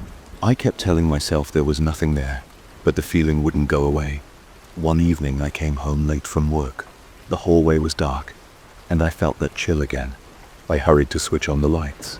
At first, everything was normal, but the moment I walked in front of the mirror, I saw my reflection do something I definitely didn't do. It looked like my reflection's shoulder twitched or jerked slightly when my shoulder didn't move. I jumped back, almost losing my balance. My heart slammed in my chest, and I felt a surge of adrenaline. I stood there staring at the mirror, breathing hard. My reflection looked totally normal again. I stood as still as I could, hoping to catch it in the act. Nothing happened. Minutes passed. I probably looked like an idiot standing there with my phone in hand, but I was scared. I recorded another video. Again, the playback showed me standing perfectly still. No weird movements, no delays. I felt a wave of nausea, not because I was physically sick, but because I realized I couldn't prove what I saw. It was only happening when I wasn't actively trying to film it, or it was so subtle it wouldn't appear on camera. I went to the kitchen, grabbed a glass of water, and tried to calm down. My thoughts raced. I considered taking the mirror off the wall and storing it somewhere, but it belonged to my great-uncle, and part of me didn't want to just toss it in the garage. Plus, I wasn't totally convinced there was anything supernatural going on. Maybe I was tired. Maybe my eyes were overworked from staring at computer screens all day. Over the next few days, I avoided stopping in front of the mirror. I walked by quickly, always looking straight ahead. But that feeling of being watched grew stronger. Whenever I had to go down the hall at night, my heart would beat faster. I'd flip on the switch as quickly as possible. I noticed goosebumps on my arms, even if the temperature was warm. Sometimes I caught myself clenching my teeth, my jaw hurting from the tension. I decided to invite a friend over, but I didn't tell him anything. I just said, "Hey, check out this old mirror I got from my uncle." He looked it over, tapped the frame, and commented on how heavy it looked. He didn't mention any weird feelings or reflection lag. So I asked, "Do you see anything strange about it?" He just shrugged. "No, it's just an old mirror. Kind of cool though." "Why?" I made up an excuse about thinking it might be warped or something. He helped me test angles and lighting. Nothing weird happened while he was there. After he left, I felt more unsettled than ever. I wondered if the mirror was only messing with me. A few nights later, something new happened. I was coming out of the bathroom, and the corridor was dimly lit again. I tried to keep my eyes straight, but my peripheral vision caught a flicker. I turned and saw in the reflection that my face wasn't facing forward. It was angled as though I were looking off to one side. Except in real life, I was facing the mirror head-on. It happened so fast that I wasn't sure if it was real, but I felt my hands tremble. My knees felt weak. I reached for the wall to steady myself. When I looked again, my reflection matched me perfectly. I stood there letting out shaky breaths and trying to gather my courage. My heart pounded so loudly I could hear the rush of blood in my ears. Over the next week, these incidents happened more frequently. Each time it was brief, a shoulder moving on its own, a head turning, eyes blinking, a split second slower, but always just enough to make my stomach twist. I started to dread walking through that corridor. I considered covering the mirror with a sheet. I even had the sheet in my hands one afternoon. But I paused. I felt silly. I thought maybe the fear itself was feeding my imagination. So I put the sheet away, determined to face it head on. That lasted exactly one day. One evening, I had just finished dinner. I turned off the kitchen light and walked to the hallway. I realized the house was completely silent except for the hum of the fridge. I felt like I was being watched more intensely than before. My skin tingled. I stopped midway down the corridor and forced myself to stare at the mirror. My breath felt shallow and I could hear my heartbeat in my ears. Nothing happened for a solid 30 seconds. But then I saw the reflection's eyes shift just a moment after mine did. I felt a jolt in my chest and backed up against the opposite wall. My reflection was back in sync in an instant, but I knew what I saw. I lunged for the light switch, my hands shaking. That's when I realized the hallway lights were already on. Somehow, the reflection looked darker, as though there was a slight shadow on my reflection's face that wasn't on mine. I couldn't stand it anymore. I rushed to my storage closet, found a large piece of fabric, and threw it over the mirror. I barely slept that night. Every creak in the house made me jump. My chest felt tight, and my eyes kept darting around my bedroom, looking for something that wasn't there. Over the following days, I left the mirror covered, but every time I passed by, shape on the wall, I felt uneasy. It was like I could still sense something behind the cloth. I started hearing faint tapping sounds at random times, always near the hallway, especially at night. It wasn't loud, more like a gentle click or knock. I'd rush out and check, but nothing was there. The cloth remained over the mirror, and everything else looked normal. My sleep got worse. I had trouble focusing at work. I tried to talk myself into believing the mirror was just a piece of old glass. Maybe it had some mild distortion. Maybe I was losing it. Eventually, I made up my mind to get rid of it. But I hesitated because it was the only thing I had from my great-uncle. I also worried it might be valuable, so throwing it out felt wrong. I spent a couple of days calling antique shops, asking if they'd be interested in buying a 19th century mirror. Most of them said they'd need to see pictures first. I felt a jolt of dread at the thought of removing the cloth to take pictures, but I did it anyway. In daylight, with the windows open and sunlight flooding in, the mirror looked almost normal. I used my phone to snap some photos. I stood as far away as I could, trying not to catch my reflection. Then, I took a couple close-up shots of the carved frame. That's when I noticed a small mark on the wood near the bottom corner. It looked like someone had carved a tiny symbol. It was nothing fancy, just a small X shape with a line through it. I hadn't noticed it before because it was near the edge where the wood was darkest. My stomach tightened again. I felt like I'd stumbled onto something I shouldn't have seen. But I took the photos anyway and emailed them to a local antiques dealer. He called me back the same day, asked a few questions about the mirror's condition, then offered to come by and take a look. I was relieved. Maybe I could pass the mirror on to someone else, get a little money, and be done with it. We scheduled an appointment for the weekend. The next few days I kept the cloth off, figuring if I needed to sell it, I might as well keep it uncovered. But I didn't dare walk past it at night without turning on every light in the vicinity. I stopped looking directly at it. I moved around it quickly and tried to keep my eyes on the floor. On Friday evening, I was leaving for a short walk to clear my head. As I stepped into the hallway, I heard that soft tapping again. I froze. The mirror was in my peripheral vision. I glanced at it, and my mouth went dry. My reflection stood there, but I couldn't see its face clearly. It seemed like the facial features were slightly blurred, as though the glass had fogged up right at my reflection's head. I blinked rapidly, and the blurriness vanished. My reflection stared back at me, matching my stance perfectly. I swallowed hard, feeling my heart thud. I grabbed my keys, not wanting to stay in the house any longer. I left all the lights on and got out, locking the door behind me. The antiques dealer is supposed to come tomorrow morning. I'm counting down the hours. I don't care if I lose money on it. I just want that mirror out of my house. Right now, I'm sitting at my desk, writing this down because I need to get it off my chest. My hands are shaking and I keep glancing over my shoulder, even though I'm locked in my bedroom. Every little noise sets me on edge. I can't wait for tomorrow. I want this thing gone. If the dealer decides not to buy it, they'll put it in my garage. If that doesn't help, I'll drag it to the curb. I just know I need to separate myself from that mirror. I don't know if there's a logical explanation, or if it's just some antique with a warped glass. But I know what I felt and what I saw. Even if no one else believes me, I can't keep living with that sense of being watched. I'm done with it. Tomorrow, that mirror is leaving this house for good. If I ever see another reflection move out of sync with me, it sure as hell won't be in my own hallway. That's all I can say. I'm going to bed now, though I doubt he'll sleep much. At least there's a plan. By this time tomorrow, I hope I'll finally feel normal again. I've been living in this apartment building for 2 years. It's nothing fancy. The corridors are dull gray, the doors are off-white, and the carpets smell like dust. But it's close to my job, and the rent isn't too bad. Until a few weeks ago, I never had any big problems here. That changed when I started hearing those repeated knocks in the middle of the night. They weren't faint, they were heavy, rhythmic thuds against the wall that separates my living room from the unit next door. I remember the first time I heard it.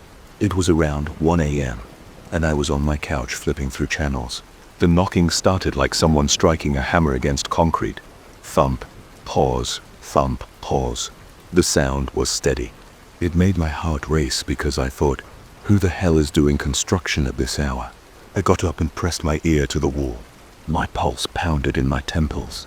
I felt a slight vibration through the drywall each time the knock occurred. I didn't hear voices. I didn't hear any drilling. It was just this repeated pounding. I didn't want to be that person who immediately calls the landlord, so I let it go for the night, figuring it was some weird maintenance issue. But the next few nights I heard it again. It came at random times, sometimes in the early evening, sometimes at midnight, sometimes around dawn. It never lasted more than a few minutes, but it always happened in that same rhythmic pattern. After a week of this, I knocked on my neighbor's door to complain. I'd never seen anyone come or go from that apartment. Nobody answered. I found the building superintendent, a guy named Carlos, and told him about the noise. He gave me a weird look and said the unit next door was empty. There were no tenants.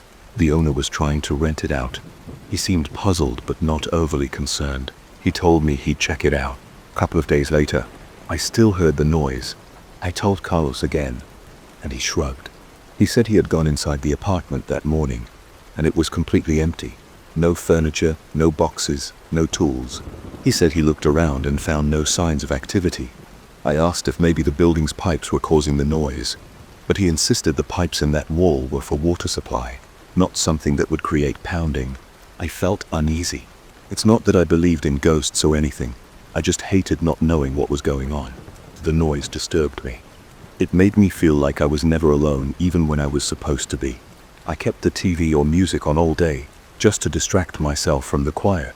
Late at night, I'd lie in bed, listening, waiting to see if the knocking would start. One evening around 10 p.m., I was sitting at my small dining table, trying to finish some work on my laptop. I had the overhead light on, and the place felt stuffy. I decided to open a window. The outside air was chilly. I remember smelling wet pavement. That's when I heard the noise again. It started with a faint knock, then another, and that repetitive pounding. It didn't feel right to ignore it anymore. My skin prickled on my arms, and I felt a jolt of adrenaline. I marched to the wall and pressed my hand against it. The drywall was vibrating with each strike. I yelled, "Hey, who's there?" The knocking stopped for a second, then resumed. Louder. My stomach tightened. I felt a surge of frustration and a twinge of fear. I grabbed my phone and texted Carlos, telling him the noise was happening right then. He replied almost immediately, saying he was on his way. While I waited for him, I put my ear to the wall again. The knocking continued for maybe a minute. Then there was this scraping sound, like something heavy being dragged across the floor. It reminded me of the sound a wooden chair makes when someone scrapes it along a tile floor. I started shaking. I wanted to believe it was just some random intruder. But the building is secure, and the apartment is supposed to be locked. I stepped away from the wall, wiped sweat off my forehead, and tried to calm down. 5 minutes later, Carlos showed up at my door with the key to the vacant unit. He looked nervous. He's an older guy, usually pretty laid back, but I saw his hand tremble a bit. I led him to my living room, so he could hear the noise himself. By then the banging had stopped. Everything was silent. I turned off my TV to make sure we didn't miss anything. Carlos said, "Let's just open it up and see." We walked out into the hallway. The corridor lights flickered like they always do. The building never fixes them. Carlos inserted the key into the next door. I heard the lock click. My heart thumped in my chest as we entered. The apartment smelled stale, like it hadn't been aired out in a long time. The air felt cold. The floors were old vinyl, scratched from years of use. The walls had the same dull gray paint as the hallway. There was zero furniture, no boxes, no tools, nothing. I flicked the light switch near the entrance, but it didn't work. Carlos pulled out a small flashlight he kept on his keychain. Its beam was weak but enough to guide us. We walked through the living room area. Every step echoed. There was a thick layer of dust on the floor. It felt gritty under my shoes. Carlos moved the flashlight beam across the corners of the room. I saw nothing unusual, no footprints in the dust, no signs of recent movement. We made our way into the short hallway that led to the bedrooms. One door opened into a small bedroom, and another door opened into a larger one. Both were empty. The windows were locked from the inside. The place felt dead. The silence made my ears ring. Carlos and I looked at each other. He mumbled something about this being a waste of time. That's when I noticed a faint scuff mark near one wall, like something had scraped the vinyl. I bent down and ran my finger over it. The mark was fresh. The color of the vinyl was peeled in a small line. It looked like something heavy had been dragged, but it didn't continue across the room. It was just a short mark, maybe a foot long, and then it stopped. I pointed it out to Carlos. He shrugged. "Could be left over from a previous tenant," he said. I didn't argue, but in my gut I felt that wasn't right. We walked back to the living room. I checked the walls for holes or cracks, expecting maybe there was a pipe or a vent that could cause noise. The walls were intact. No sign of damage. Carlos let out a deep breath and said, "I don't know what to tell you. Place is empty." We returned to my apartment. I thanked him for coming and closed the door. That night, I hardly slept. I kept staring at the ceiling, waiting. Every little creak in the building made me tense. Sometime around 3 a.m., I dozed off. I didn't hear the knocking again until a few days later. That next time it was late afternoon. Sunlight was streaming through my living room window. I was on the phone with a friend, telling him about the weird noises. He made jokes about ghosts, but I could tell he found it unsettling. As we talked, I heard the first thump. I froze. The line went silent because I stopped talking mid-sentence. Then another thump and another. Each hit was strong, like someone pounding with a heavy tool. My hand tightened around the phone. I told my friend to hold on. Then I walked to the wall. The knocking kept going, consistent and almost mechanical. My heart pounded against my ribs. I couldn't just ignore it anymore. I told my friend I'd call him back. I hung up. I pressed my ear to the wall, and I heard a muffled scraping noise like metal being dragged on concrete. I felt a surge of panic, but I was determined to prove I wasn't imagining things. I ran into the hallway and knocked on the apartment door. No response. I banged louder. "Hey, I hear you in there." The knocking on the other side stopped. I felt a chill run down my neck. I took a step back. I thought about calling the police, but what would I say? There was no proof of anything illegal. I decided to wait for Carlos again, but after a minute or two, the hallway stayed silent and the noise didn't return. I went back inside my place, locked the door, and tried to calm down. That evening around 8 p.m., I heard movement next door one more time. It was that dragging sound again, as if someone was sliding a heavy object across the floor. Then a loud bang, like something dropped. I rushed out my door and hurried to the next apartment. I banged on the door, yelling for whoever was inside to open up. Nothing. My breath was short. My hands shook. I grabbed my phone and dialed Carlos. I told him, "Come now. I think someone broke in. I hear furniture moving." He arrived within 5 minutes. We unlocked the empty apartment again. We walked inside, flicking on flashlights, scanning every corner. No sign of anyone. The dust was still on the floor. No fresh footprints or new drag marks. Everything was exactly the same. I felt the temperature in the place was colder than usual. My arms got goosebumps. Carlos mumbled that this was beyond him. He suggested I call the building manager. We left and locked the place up. I spent that night watching TV at a low volume, waiting for the next knock. My legs bounced up and down and I chewed on my lip until it hurt. At around 11 p.m., I got an idea. I decided to keep my phone's camera ready. If I heard anything, I'd record. I left all my lights on. I sat on the couch watching some random sitcom with my nerves on edge. I noticed my throat felt dry, so I went to the kitchen for water. Right as I opened the fridge, the knocking started again. I grabbed my phone, sprinted to the living room, and started recording. The sound was clear. 3 heavy knocks, then a pause, then another 3. My heart hammered.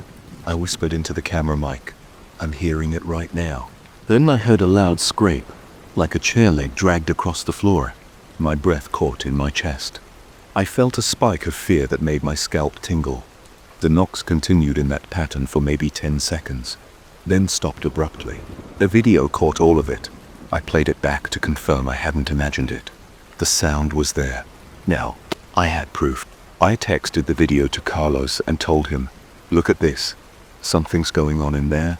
He replied, telling me he would bring the property manager the next morning, and we'd all go in together. The following morning, I met Carlos and the manager in the hallway. The manager was a tall woman with a clipboard. She looked skeptical. We opened the apartment again. The same stale smell, same silence. I showed her the video on my phone. She watched it. I could see her expression change from annoyance to concern. She said quietly, "Let's do a thorough check." We went room by room, tapping on walls, checking closets, even looking behind the water heater. There was nothing unusual. No hidden entry points. No vents big enough for someone to sneak in. But then, in the master bedroom, the manager noticed a faint rectangular outline on the wall near the floor. It looked like an old hatch or a patch job that had been painted over. The edges were barely visible, but they were there. She tried to see if it moved or if it was sealed. It felt solid. Carlos tapped on it. The sound was dull, like it might be blocked by insulation. We didn't have any tools with us to pry it open, and the manager didn't want to damage the wall without a good reason. She took a picture of it with her phone and said she'd contact the owner about it. After that, we left. For a few nights, things were quiet. Then around the end of that week, the knocking came back louder than before. It shook my wall. I felt vibrations travel through my living room floor. I jumped up, heart racing, and started recording again. My chest was tight, my breathing fast. I kept looking at my phone screen as I recorded the sound. I felt dread like I'd never felt before. It was as if someone was in there, waiting for me to react. I heard 3 more knocks, then scraping, then silence. My entire body was shaking. I didn't know what to do. The manager had said she would handle it, but clearly nothing had changed. I barely slept that night. The next morning, I sent the new recording to the manager. She replied that she had forwarded the clips to the owner. She told me they'd be having someone come in and inspect the place. That was about a week ago. Since then, I've heard the knocking a few more times, but I haven't gone back in there. I locked my door. I keep my phone by my side. My anxiety is through the roof. Every time the building creaks, I jump. Every time I see Carlos, I ask if there's an update. He just shakes his head, saying the owner's taking their time. I've considered moving out. The idea of living next to a place that has these unexplainable noises, with no furniture, no signs of life, and yet these constant knocking sounds, it rattles me. I'm on edge every night. I feel a rush of adrenaline whenever the sun goes down. The manager told me to hang tight. She said they'll figure it out. She told me they found no evidence of squatters or break-ins. They changed the locks just to be safe. None of that made a difference. The sound still happens. No one believes there's a simple explanation anymore, but no one can explain it at all. Now I try to avoid my living room at night. I stay in my bedroom with music on so I don't have to hear the faint thuds through the wall. Sometimes I sit there, holding my breath, straining my ears to see if it's starting up again. My shoulders stay tense, my stomach twists and knots. I just want it to end. Carlos has promised to help me talk to the owner again if it keeps up. That's all I've got. I'm not hearing things. I'm not imagining it. I have the recordings. I have the scuff marks. I have the chills every time I step near that wall. I don't know how long I can handle this, but for now I'm stuck. The apartment next door remains empty. The landlord still lists it as available, but nobody seems interested. Every time a prospective renter visits, they walk around commenting on how it's a bit dated, and then leave. Maybe they sense some things off, maybe they pick up on the weird silence, maybe they notice the slight chill in the air. I keep hoping one day I'll come home and see new neighbors moving in. Real people, with boxes and furniture, ready to fill that space with normal everyday sounds. At least that would give me some kind of reassurance that I'm not trapped next to something I can't understand. Until then, I'm here, waiting for the next knock. I don't feel safe, but I don't know what else to do. Every night I sit on my couch, watch TV, and pretend the wall isn't there. But deep down, I wait for that thump, and when it comes, I freeze. My mouth goes dry, my heart beats faster, and I can't shake the feeling that something is right on the other side, pounding for attention. The fact that nobody can explain it just makes it worse. It's not a ghost story or some urban legend. It's real, and it's here just a few feet from my living room. That's the part that keeps me up at night. And I'm just hoping one day I'll hear silence for good or find a new place and never look back.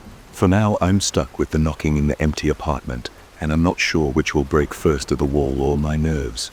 I first heard the rumors during my second month at the company.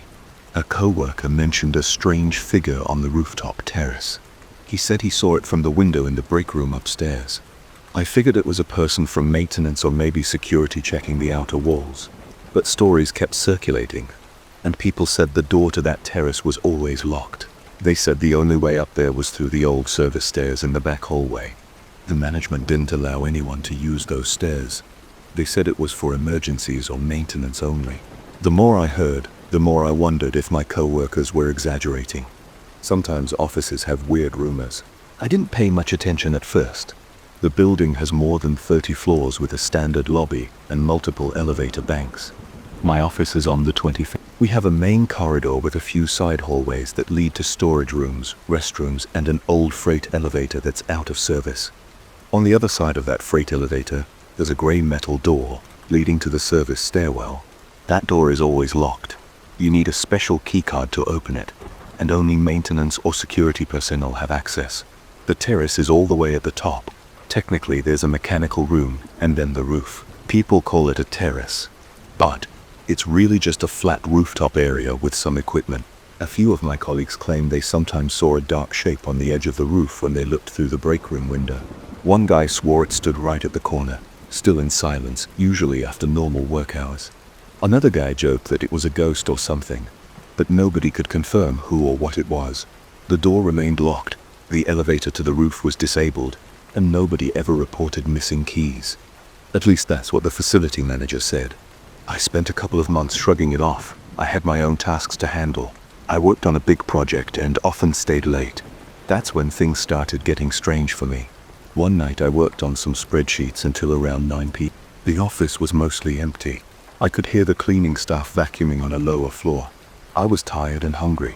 I went to the corridor near the freight elevator because it had a window with a good view of the city lights. I like to step out of my office space to get some air. I smoked back then, but the building had strict rules, so I'd try to do it near an open window if possible, even though it wasn't exactly allowed.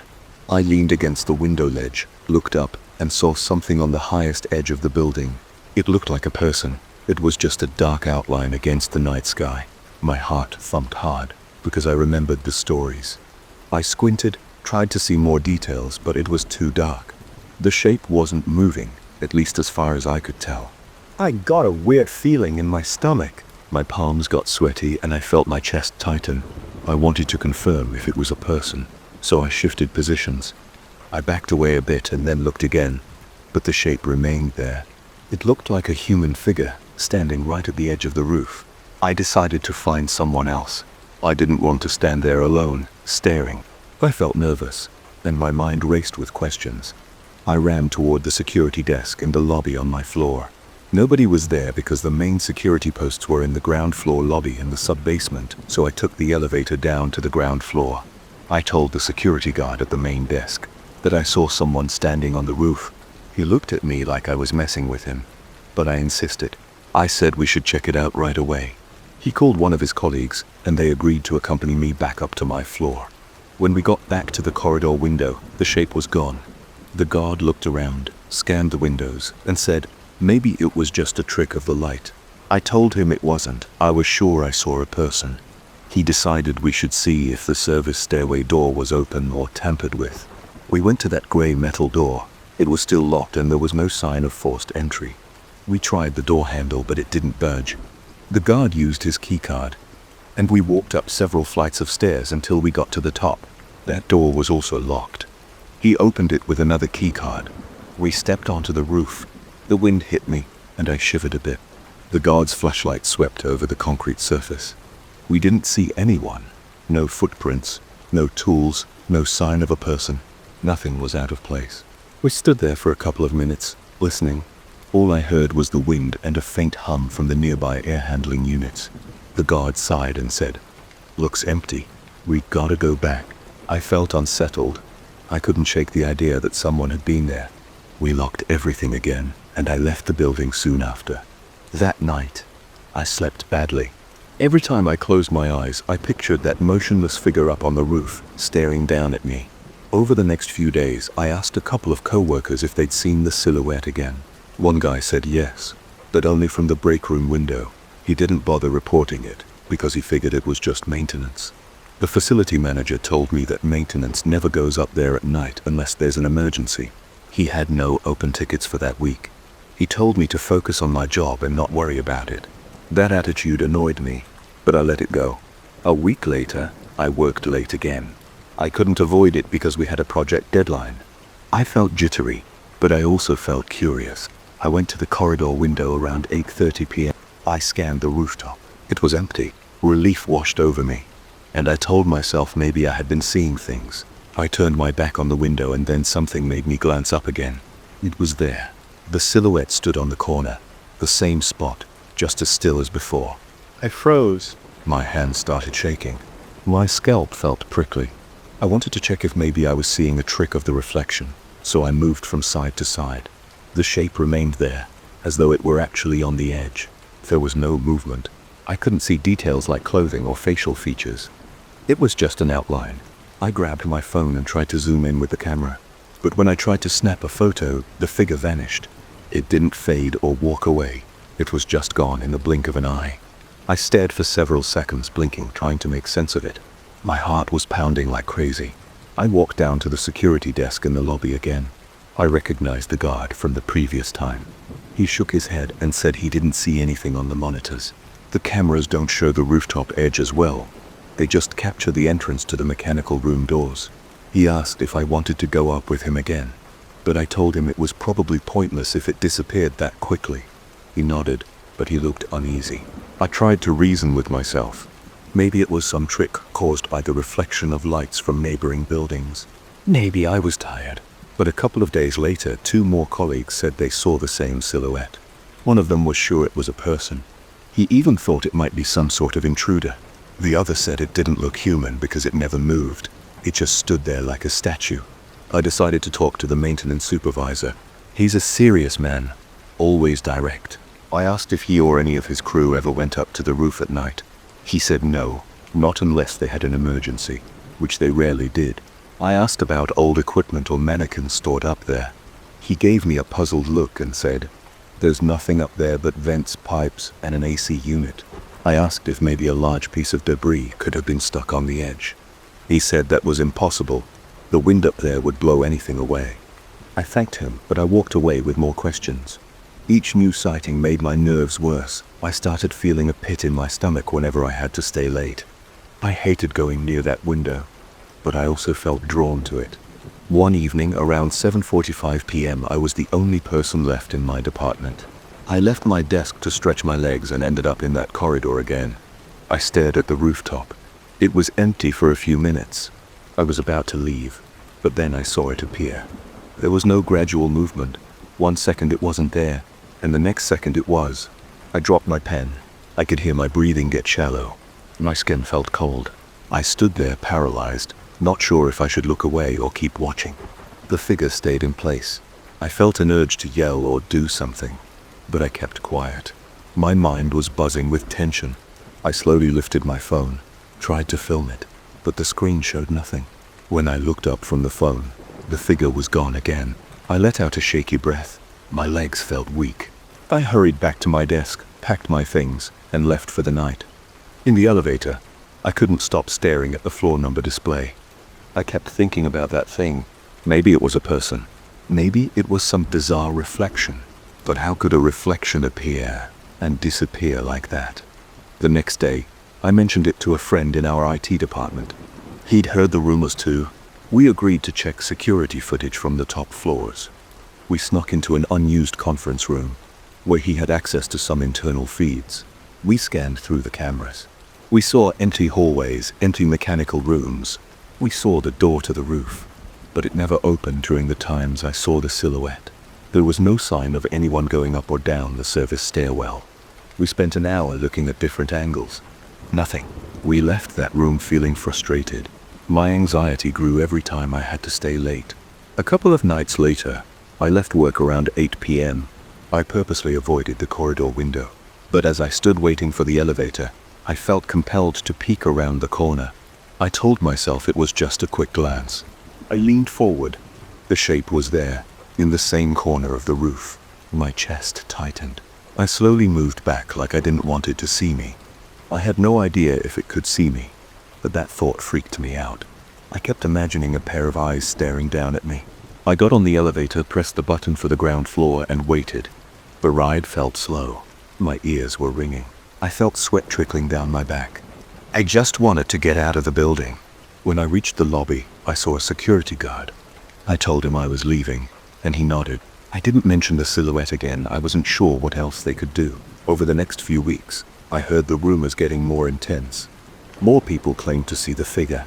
Some tried to take pictures, but nobody got anything clear. A few saw only a glimpse, like a shape at the corner of their vision. Others saw it stand there for a minute or two. A lot of people made jokes about it. They said it was some bored security person or a weird reflection. A few seemed genuinely disturbed.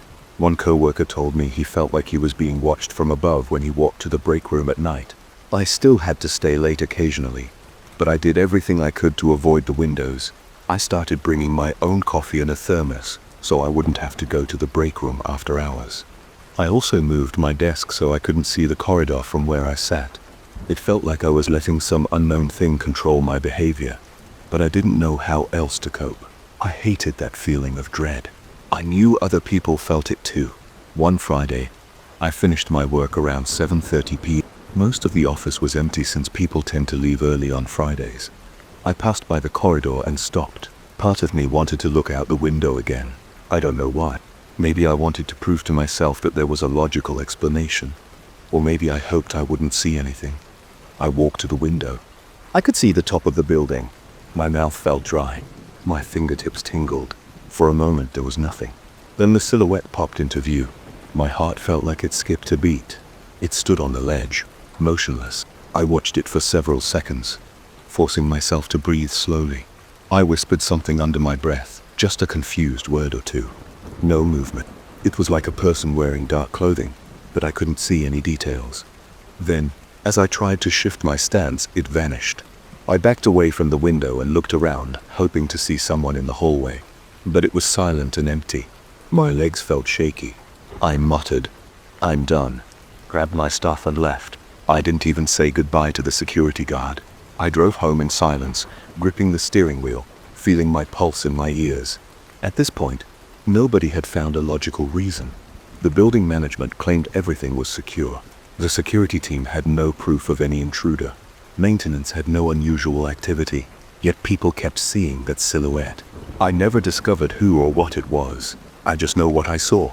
It was there, on the edge of the roof, in a place that should have been empty. And every time we tried to check, it disappeared. After a while, I stopped working late alone. I found ways to leave earlier or do extra work at home. I didn't want to be in that corridor by myself. I still see the silhouette in my mind sometimes. I think about how it stood there without moving, right on the edge, and how there was no sign of forced entry or open doors. I can't explain it. Maybe it was a person who had some way to sneak up there. Maybe it was something else. All I know is that the sight of that shape, dark and silent against the night sky, sent waves of fear through me like nothing else ever has. And the strangest part is how real it all felt, even though I never found a single shred of evidence to confirm it. It just kept appearing, then it would be gone as if it was never there at all. I still remember the first night I noticed something in the stockroom. I was wrapping up a sales report at my desk when I caught a glimpse of movement in the reflection on the glass door. I froze with my eyes on that glass, wondering if I was seeing things. The shape looked like a person. It passed between the shelves just for a second before disappearing into the darkness. It felt like a punch in the gut. My hands were tense, my breathing got shallow. It was late, I was alone, and nobody should be moving around back there. I told myself it was a trick of the light or maybe just my tired eyes. But it didn't stop me from staring at that reflection for the rest of the night. My name is Daniel. I work at a supply company that stocks office essentials and hardware items. Our building is pretty standard. There's a front office area where most desks and computers are, a small break room, a couple of bathrooms, and a large storage area in the back. During the day, it's well lit, busy, and kind of loud with people moving pallets, opening boxes, and restocking shelves. But at night, the company tries to save money on electricity by turning off the warehouse lights, unless there's a scheduled inventory check. Usually by 6 or 7 p.m., everyone heads home, and the stockroom stays dark until morning. I often stay late because I handle a lot of end-of-day reports. I'm not a supervisor, but my boss relies on me to handle certain tasks that require concentration and time without interruptions. That means I'm often alone in the building after everyone else is gone. I never minded it before. I liked the quiet. I could hear the hum of the air conditioner, the faint buzz of the lights above my desk, and the distant traffic outside. It gave me a sense of peace to work at my own pace, without co-workers asking questions or phones ringing. But after that first time I saw something in the stockroom reflection, everything changed. It was subtle at first. I just feel nervous as the hours dragged on. I'd keep looking at the clock on my computer screen, telling myself I'd leave in half an hour, but then I'd get caught up in one last email or one last sheet to fill out. The entire time, I'd catch myself glancing at the glass door that led to the stock area. I'd see nothing but darkness behind it, or maybe my own reflection. Yet sometimes I'd notice a slight shape shifting around. Then I'd blink and it would be gone. For a while I tried to shrug it off. It's easy to see things when you're tired. My workload is heavier than most. I have eye strain from staring at spreadsheets for hours, and I also drink a lot of coffee, which makes me jittery. So I told myself it was all in my head. But then came that night when I actually opened the door to check. It was around 8 o'clock p.m., maybe a bit later. The office was silent except for the low hum from my computer's fan. I was finalizing a monthly inventory report with about 3 pages to go. Then I saw a definite movement in the reflection. It wasn't random. It moved from left to right, like a person walking behind the rows of shelves. This time I didn't hesitate. I stood up quickly, grabbed my phone, and marched to the door. I opened it fast and shone the phone's flashlight into the warehouse. I heard a scuffling sound, like something scraping against concrete. My heart pounded in my ears. I called out, "Hello, is anyone here?" No one answered. The shelves were tall, with boxes stacked in rows that reached well above my head. The overhead lights were off, so everything was mostly shadows. I only had my phone's light, which created a narrow beam. My mouth felt dry. I took a step inside. I walked down one aisle, aiming my light at every corner. I saw cardboard boxes, stacks of paper, cleaning supplies, and pallets. I passed one row of shelving, turned the corner, and aimed my light behind a cluster of boxes. Nothing! No sign of a person, no sign of movement. It was dead silent except for the faint creak of something settling. I checked behind the larger crates but saw nothing unusual. Everything was in its place. The stock was well organized, and I knew from memory how it was supposed to look. Suddenly I heard a slight thud, a couple of shelves behind me. I jerked around and aimed my phone's light there. Again, no one. My heart felt like it was going to blow out of my chest. I'm not an athlete, but I was ready to sprint if I saw something. I called out again. "Hey, if someone's messing around, you need to cut it out." My voice echoed a bit through the racks, but there was no response. Eventually I left the warehouse, double-checked the door behind me, and went back to my desk. I couldn't concentrate after that. My hands were still shaky. My eyes kept flicking to the door, expecting another glimpse of that figure. I tried to finish my work, but my body was on edge. Every small noise from the air vents to the creaks of the building settling made me jump. After another 15 minutes, I gave up and closed my laptop. I left the office in a hurry, making sure all lights except my desk lamp were off, and locked the front door behind me. My mind wouldn't stop racing on the drive home. I kept imagining someone crouching behind the boxes, waiting until I left. The next day, I talked to my boss, Mike, in a casual way. I didn't want to sound paranoid, so I phrased it like a security concern. I said, "Hey Mike, I heard some noises in the stockroom last night. I thought I saw someone. Is there any chance someone else has a key, or maybe a side entrance was left open?" He looked at me like I was a bit off. He insisted that nobody had access after hours except me, him, and the cleaning crew. And the cleaning crew leaves around 6. He said there's one side door that leads to a small loading dock, but it's always locked from the outside. He seemed calm, so I tried not to make a big deal out of it. Deep down, though, I was worried. I still had to stay late that day. My workload didn't disappear because I was spooked. So around 7:30 p.m., I was the last one in the building again. This time I turned on a couple of extra lights in the hallway leading to the warehouse door. I didn't open the door, but I stood near it a few times, just listening. The building was quiet. I heard nothing except the occasional squeak from the ventilation system. My eyes kept darting to the door's glass panel. I felt a tightness in my chest every time I saw my own reflection, but I didn't see anything else moving around in there that night. I left around 8:30 p.m., relieved that it was quiet. Over the next couple of weeks, the sightings became more frequent in small ways. Sometimes I'd just catch a quick movement in the glass. Other times I'd hear a faint noise, like something's shifting. It was never loud enough to be certain. One evening, I heard a soft tapping coming from inside the warehouse. It lasted maybe 10 seconds. I stood there with my phone in hand, debating whether to check it out or ignore it. My heart pounded and my palms got sweaty. I decided to ignore it because I didn't want to confront whatever was back there alone. About 10 minutes later, the tapping stopped. I tried to focus on my spreadsheet, but my nerves were shot. I started making small changes to my routine. I'd crank up some music on my headphones, hoping that blocking out any weird sounds would help me stay calm. Or I'd step outside to take a phone call just to clear my head. But every time I came back in, I felt watched. It was like an itching feeling on the back of my neck. I'd glance at the door, and sometimes I'd swear I saw a shape, a silhouette slipping behind a shelf. It was always out of the corner of my eye. My sleep started to suffer. I'd get home and replay the events of the night in my head. The darkness, the rustling, that shape in the reflection. I'd wonder if someone was living in the warehouse. Maybe a homeless person sneaked in and was hiding behind boxes. Or maybe a coworker was playing a prank. But I couldn't figure out why anyone would keep doing it for so long. And I never found any real evidence, no missing items, no footprints or trash left behind. No sign that someone was actually staying there. One night I decided to do a thorough search early on while I still had some daylight. It was around 6:00 p.m. and the sun was just setting. I turned on all the warehouse lights. The large fluorescent tubes blinked on, flooding the area with that cold, harsh light. I walked every aisle, checking each shelf, looking for places someone might hide. I moved a few piles of boxes. I checked the corners behind the pallets. I even opened a few sealed boxes just in case. Everything was in order. The stock matched the inventory list. There were no unexpected items or signs of squatters. After almost an hour, I was convinced no one was there. I locked the stockroom door, turned off the main lights, and went back to my desk. Around 7:30 p.m., I was finishing a phone call with a supplier. I had the warehouse door in my peripheral vision. The overhead office lights were still on. Then I saw it. A dark figure, tall and human-shaped, moved past the glass.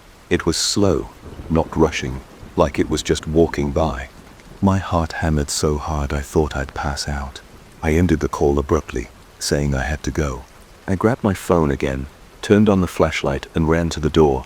I yanked it open and shone the light. Silence, just the rows of boxes and shelves. No one in sight. I stepped inside, scanning every aisle with the flashlight beam. My breaths were shaky. I felt a chill on the back of my neck. The warehouse smelled stale, like cardboard and metal racks. I didn't hear a single footstep or shuffle. Everything was still. It felt like the place itself was holding its breath. After a few minutes, I backed out slowly. my hand trembling on the doorknob. I shut the door and locked it. Things escalated a few days later. I was punching in the numbers for a bulk order we'd received that afternoon. It was getting late. The rest of the office staff was gone. I heard a scraping sound from inside the warehouse, like a large box being dragged across the floor. It was much louder than the small rustles or taps I'd heard before. My heart jumped into my throat. I stood up so fast that my chair almost tipped over. I grabbed a metal flashlight we kept in a drawer by the front desk, bigger and brighter than my phone's light, and slowly walked to the warehouse door. I opened it just a crack. The scraping sound stopped. I pushed the door fully open and shone the flashlight inside. I caught a glimpse of a stack of boxes tipping slightly. Then everything was quiet. My mind raced.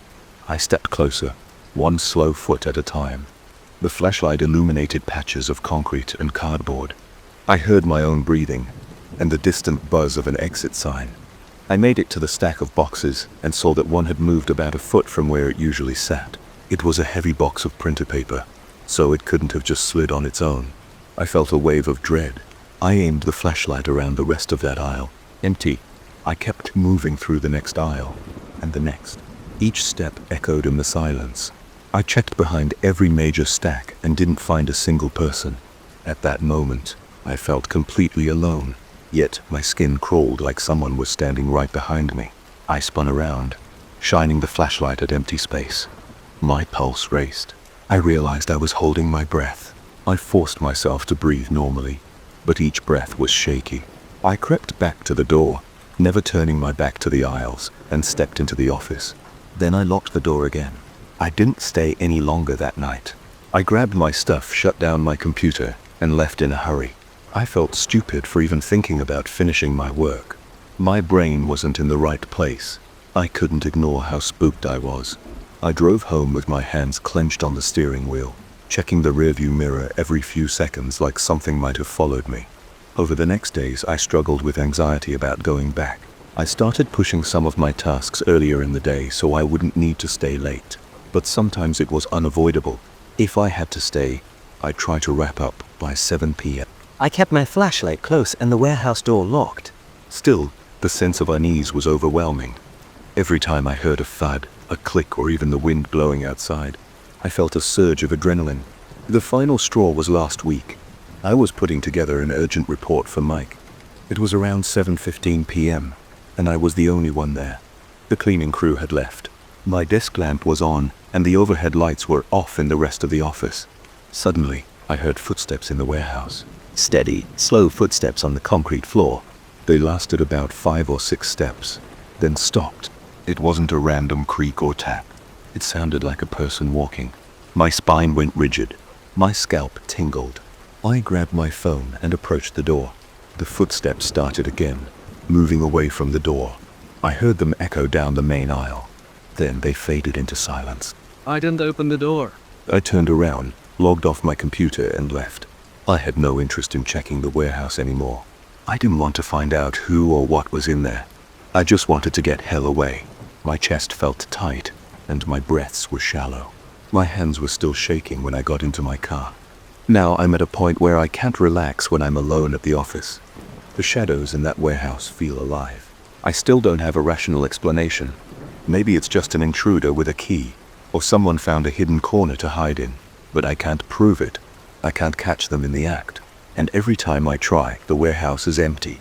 I haven't told many people about it beyond Mike because I don't want to sound crazy. But I see it in my boss face. He's starting to wonder if I'm a little too jumpy. He jokes that I should cut down on the coffee, but I see the doubt in his eyes. He knows something's off, but he can't figure it out either. All I know is I hate staying late now. My gut knots up when everyone else leaves and I'm the only one left. I keep picturing that shape moving in the dark between the shelves, slipping behind boxes. The memory of those footsteps echoes in my head. I feel sweat on my palms just thinking about it.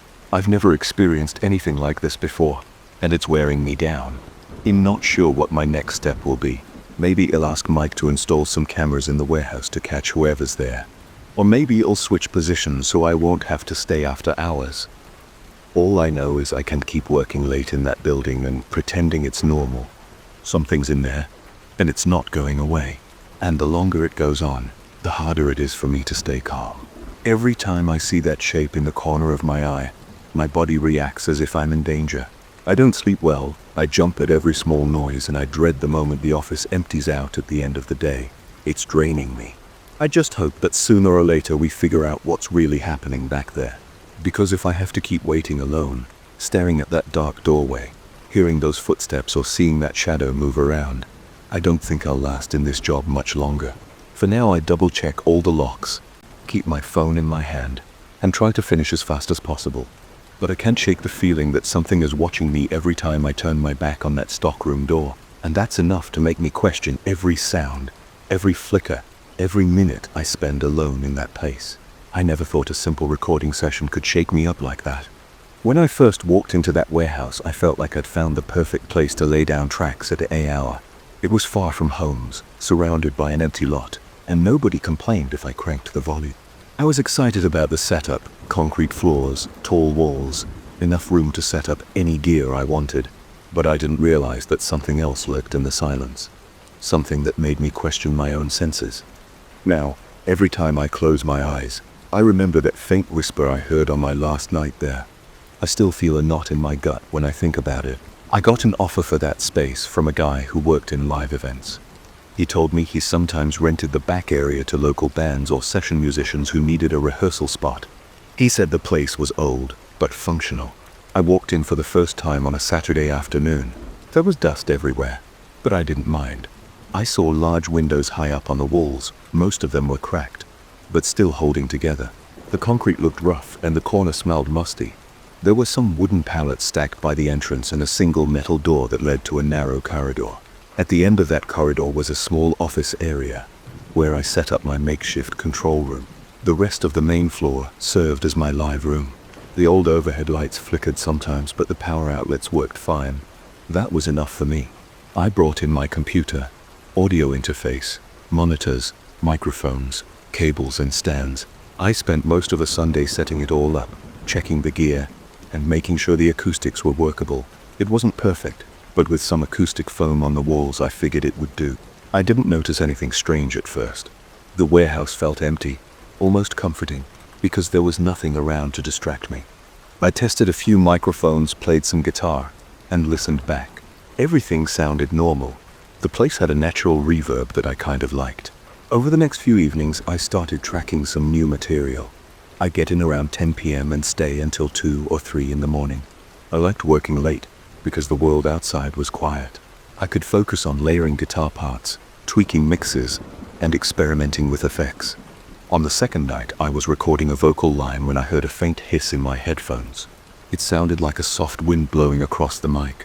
At first, I assumed I'd bumped the pop filter, or maybe there was a draft from the door. I paused, went to the door, and checked if it was open. It was closed tight. I thought maybe the big garage-style entrance on the other side of the warehouse was letting in a breeze. But it was locked. The hiss didn't appear on every take, so I shrugged it off and kept going. On the third night, that hiss showed up again. It sounded like a gentle whoosh, almost like someone blowing into the microphone. I felt a tingle on the back of my neck, but I tried to push it aside. I switched mics, changed cables, and tried different channels on my interface. The problem didn't go away. I ran a test recording, letting the mic sit there in silence while I stood still. I could hear it creeping in again after a few seconds. It faded in and out. It was subtle, but I could see it on the level meter. A tiny spike every now and then. I scoured the place looking for any open vents or something that might be causing interference. Nothing seemed to explain it. The next night, I arrived around my usual time, set up my guitar, and began recording some riffs. Everything was normal until around. Then that hiss came back, a little more pronounced. It started to get under my skin. I remember feeling my heart rate pick up. My forehead felt warm, even though the warehouse was kind of chilly. I stopped playing and listened carefully through the headphones. For a moment, I thought I heard a slight crackle, like static. Then it went away. I realized I was gripping my guitar so tightly that my knuckles hurt. I took a deep breath, rolled my shoulders, and tried to move on. But a few days passed. I came in every night and worked on different tracks. The hiss never went away completely, but it seemed random. Some nights I barely noticed it. Other nights it was more obvious. One night I tried recording percussion. When I played back one of the tracks, I heard a faint noise in the background, like someone letting out a slow exhale right after the last drum hit. I soloed the track, turned up the volume, and heard that same eerie sound. My skin prickled. I asked myself if I was imagining it. I walked around the warehouse again, checking corners, looking behind crates and old equipment. I found nothing. I started to dread that moment every night when the hiss would show up. I tried to rationalize it. Maybe it was some electrical interference. Maybe the warehouse's old wiring messed with my setup. The next day, I bought a new power conditioner and tested everything. I swapped out every cable I owned, tried different microphones. I even brought a spare interface that belonged to a friend just to see if it was my gear. The strange noise never left. One Friday night, I was determined to figure it out. I arrived earlier than usual. I decided to record some ambient sounds in the main area. I set up a mic, hit record, and walked away, leaving it alone in the middle of the floor. I stood outside for a couple of minutes, then came back in. I checked the recording. At first it was just silence plus a bit of room tone. Then, out of nowhere came a subtle crackle and a low hum that turned into that same windy hiss.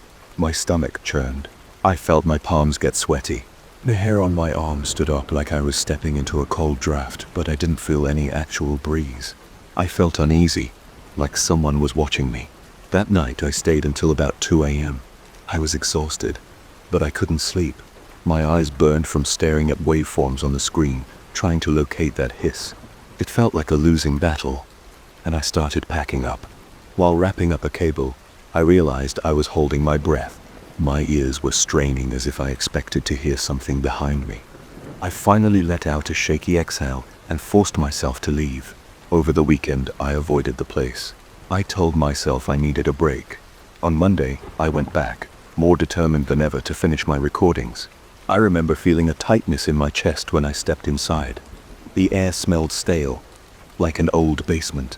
I turned on the lights and booted up my gear. I told myself I'd work only until midnight.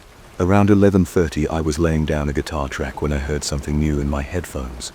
It wasn't just a hiss, it was like a whisper, so soft I could barely make it out. I froze. My skin felt clammy. My mouth went dry. I pulled off my headphones and looked around. The warehouse was still. I rubbed the back of my neck and let out a nervous chuckle, telling myself I was hallucinating. I put the headphones back on and listened again. At first, there was only silence.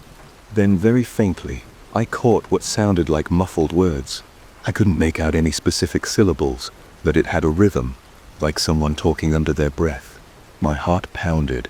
I paused the recording and played it back. The noise was there, but too buried to identify. I felt a wave of adrenaline surge through my body. My hands trembled. I looked at the time and decided to call it a night. I shut down my computer, powered off the monitors, and left in a hurry. The next morning I told a friend about it. He laughed and said I was probably just tired. I half believed him, but a part of me was sure I'd heard a quiet voice. On Wednesday, I returned for what turned out to be my last night in that warehouse. I arrived around 9 p.m., hoping to get done early. The place felt colder than usual, though the summer heat outside was intense. I set up everything and started recording some vocal ideas. The hiss came back within the first hour. I tried to ignore it. Then around midnight, I began hearing that low whisper again. My throat felt tight. My legs felt unsteady. I forced myself to keep tracking. I knew I couldn't ignore it, but I wanted to finish. After a few minutes, the whisper grew louder, as if it were right next to my ear. My eyes darted around the room, but it looked empty. The overhead lights buzzed softly. The corridors were dark, except for the small lamp in the office area. I felt like I was suffocating. I stopped recording and took off my headphones, but the whisper didn't vanish. I could hear it through the monitors now, even though I'd paused the session. It was a constant, low murmur, like a conversation happening behind a wall. My heart hammered in my chest. I stood up, sweat rolling down my temples. I felt a small chill on my arms. I walked to the corridor, flicked on the lights, and checked every corner. There was no one. The door at the far end was locked from the inside. I checked it twice. When I got back to the main room, the murmur was still there. It was almost rhythmic, pausing for a second, then continuing. I considered the possibility of picking up a radio station or some weird interference, but it didn't sound like a broadcast. It sounded closer, more immediate. I glanced at the clock. It was close to 1 a.m. I remember feeling a surge of panic, like I couldn't stand being in that place for another minute. I walked to my desk and began shutting down my computer. My hands shook so badly that I dropped my mouse. I cursed under my breath and tried to gather my cables. The monitors still played that faint murmur. I couldn't make out any words, but it felt like speech. Like someone in the next room whispering in a strained voice. Every time I thought about ignoring it, a new wave of dread hit me. My shoulders felt tense. My scalp tingled. I kept looking over my shoulder, worried I'd see someone standing there. But the warehouse was empty. The overhead lights flickered once, and I nearly jumped out of my skin. I yanked the power cords out of my equipment. One of the monitors popped when I switched it off, and for a split second the murmur got louder in my left ear. I slammed that monitor off and grabbed my keys. Before leaving, I stopped in the corridor.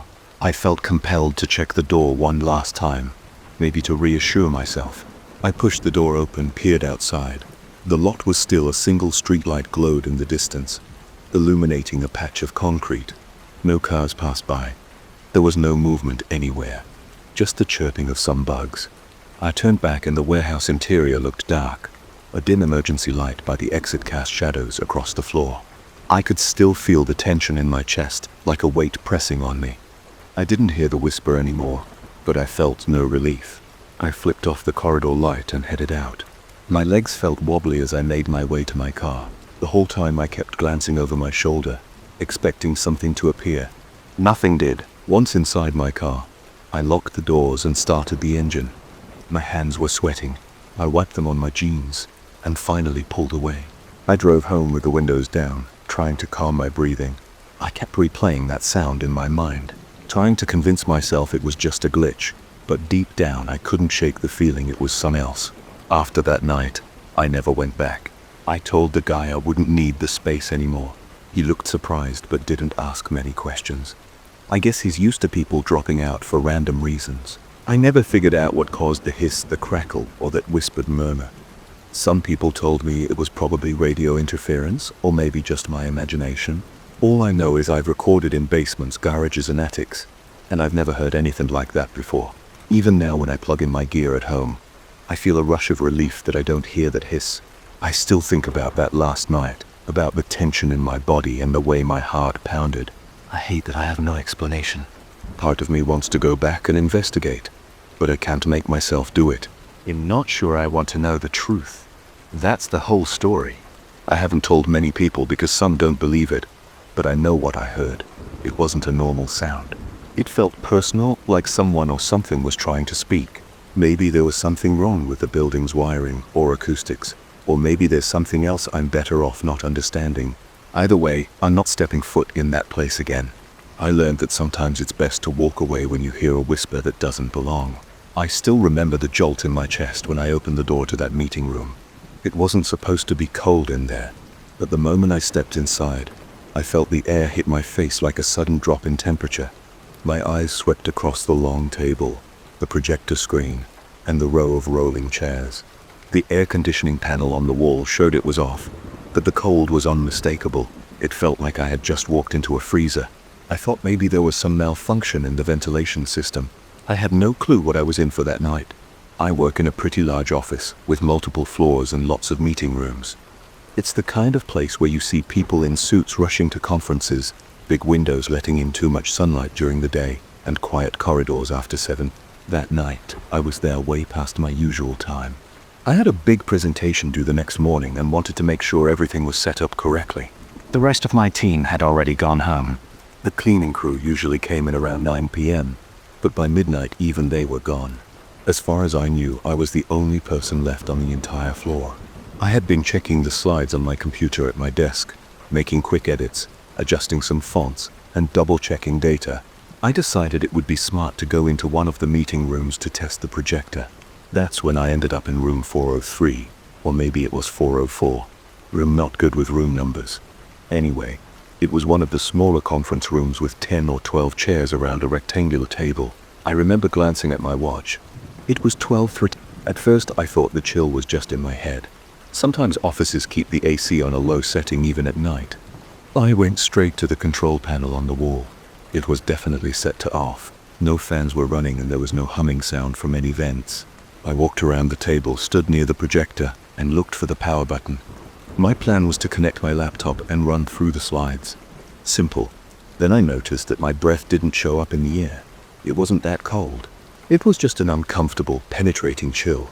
I pulled out the VGA cable, connected it to my laptop, and turned on the projector. It worked to life, and the screen lit up with my title slide. I was pleased to see the graphics were aligned correctly. So far, so good.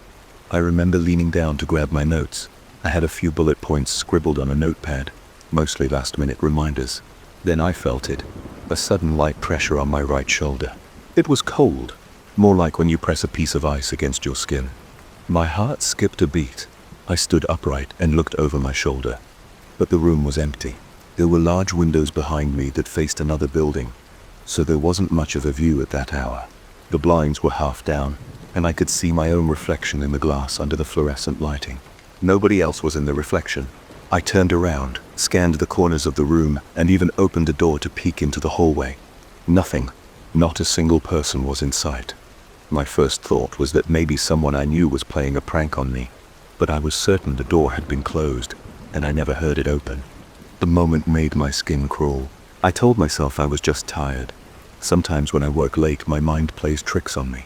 Maybe a draft from somewhere hit my neck, and I just interpreted it as a touch. I tried to brush it off. I walked back to the table, took a seat near the projector control panel, and started flipping through my slides. I wanted to check each animation, each data point, so I wouldn't embarrass myself the next morning. That's when I heard the soft squeaking sounds. I looked up. It was coming from the row of rolling chairs along the table. They were shifting ever so slightly, each one moving maybe an inch or two. They all creaked almost simultaneously, as if something had nudged them. The sound made my stomach tighten. It was like a low groan from the metal and plastic. I tried to see if there was a draft strong enough to push the chairs, but I couldn't feel any breeze. They didn't keep moving. They just settled into a new position. My pulse sped up, and I remember my hands starting to sweat.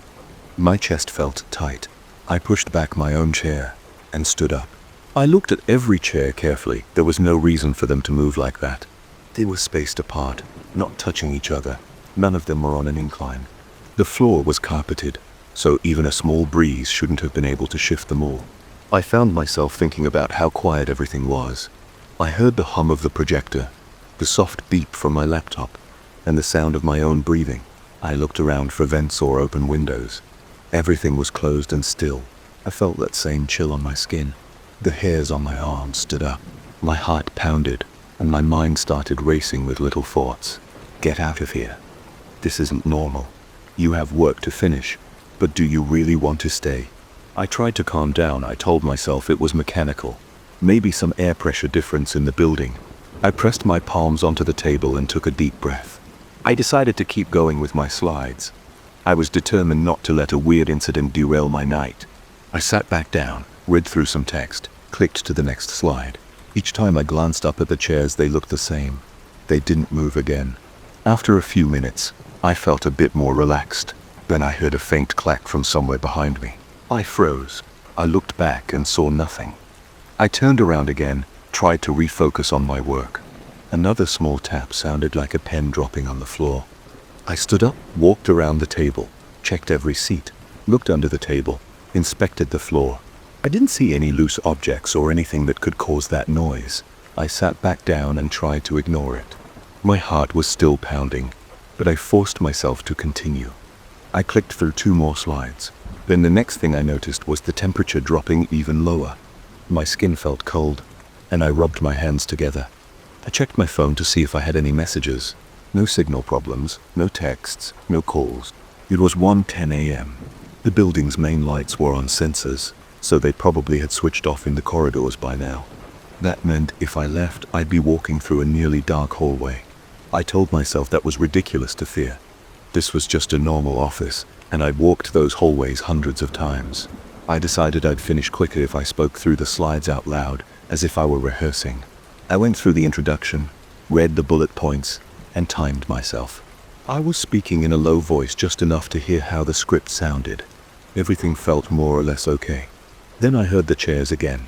This time the squeaking was sudden, like someone pushed them harder. I jumped up so fast that my thigh hit the edge of the table, and it was a dull pain, but it woke up all my senses. I put one hand on my leg and limped around the table, staring at the chairs. They were again shifted a little bit. The seats were no longer parallel to the table. It was subtle, maybe a few degrees off, but I was absolutely sure they had moved. I grabbed my laptop from the table, pulled out the VGA cable, and slammed my notes shut. That was enough for me. I wasn't going to stay in that room any longer. I remember reaching for the light switch on the wall by the door. Then the overhead lights flickered. It wasn't the usual flicker you get in old buildings. This was a single flash. The bulbs went dark for less than a second and came right back on. My heart was pounding so hard that I felt it in my throat. I nearly dropped my notebook. I rushed out, letting the door swing shut behind me. In the hallway, the temperature felt normal. I heard the gentle hum of the vending machine down the corridor. The overhead lights were faint but enough to see my path back to my desk. I kept telling myself that was weird, but maybe there's a logical explanation. My heart was still racing, and my hands shook a bit. I walked to my desk and sat down, still feeling on edge. I considered calling a coworker, but it was past 1:30 in the morning. Nobody would be awake for that, and I'd sound crazy talking about moving chairs. I tried to calm myself by focusing on finishing the slides. I hooked up my laptop to a spare monitor at my workstation and continued editing. Every sound in that empty office made me jump. The creak of a chair in the distance, the hum of the elevator cables, the occasional beep from a printer. I checked the time again. It was nearly 2 a.m. The final version of my presentation was almost done, but I still needed that quick test in the meeting room to be sure everything would display correctly. Obviously, I wasn't going back to that same room. I decided to try a different meeting room 1 floor down. I told myself I'd do it fast. In and out. I packed up my stuff, took the elevator to the lower floor, and found another conference room. This one was bigger, had more chairs, but the projector was mounted on the ceiling, just like most of the rooms. It was warmer here. There was no sign of any chill. I walked to the light switch and flipped it on. The lights responded normally. I turned the projector on and connected my laptop. I flipped through the slides. Everything seemed fine. I felt a bit stupid for letting the other room scare me so much. Then I heard a faint knock behind me. My shoulders tensed. I spun around. The door was still closed. My eyes scanned the walls and corners. No one was there. I realized it might have been from the hallway or another room. It was quieter on this floor, so any small noise felt louder. I forced myself to get through the test. The slides looked correct. The transitions were smooth. I closed my laptop, turned off the projector, and left the room. I felt relief when I stepped back into the corridor. This floor had some overhead lights still on. Everything felt less oppressive than on the floor above. I told myself I'd had enough. I would finalize my slides at my desk and then get out of that building. Around 2:30 a.m. I shut down my computer, grabbed my keys and my bag, and headed to the elevator lobby. The place was dead silent, except for the mechanical rumble of the elevator as it arrived. I stepped inside and pressed the button for the ground floor. I caught a glimpse of my face in the polished walls of the elevator. My eyes looked tired. My hair was a mess. I waited. The elevator moved down, passing each floor with a small ding. When I walked out into the lobby, the night guard gave me a curious look. He asked if I was the last one out. I said I thought so.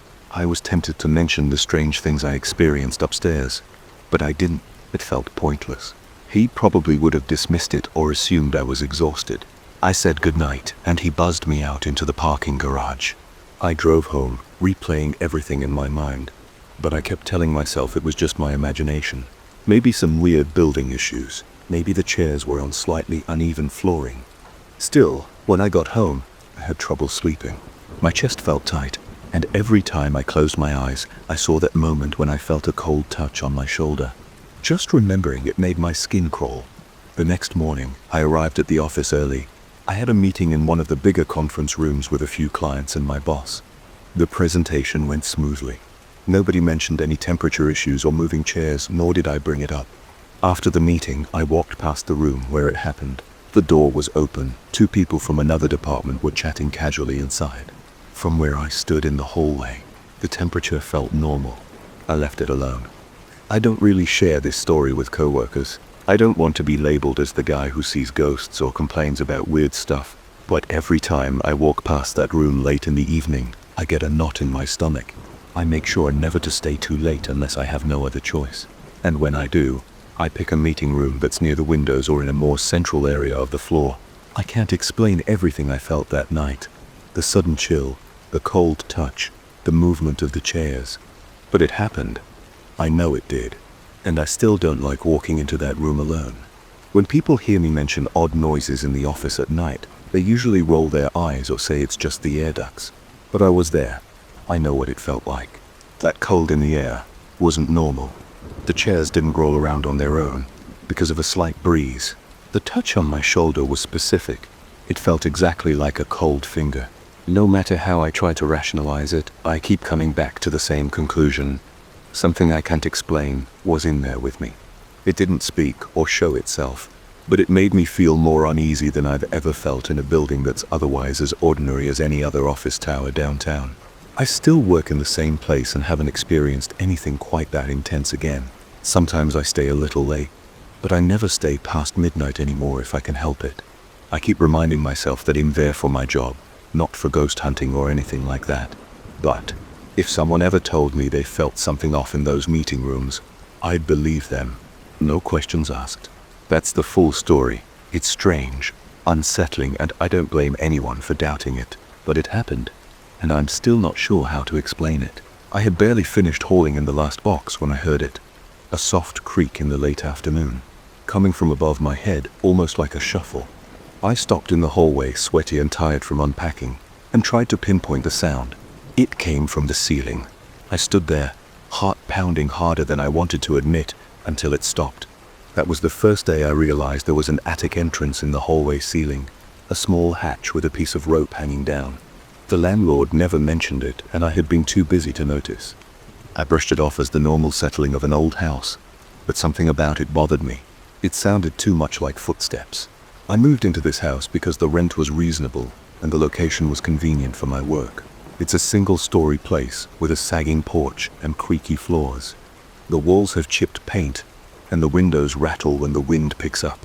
The landlord told me the house was old but sturdy. He looked me right in the eye and said, "Don't worry, the foundation is solid.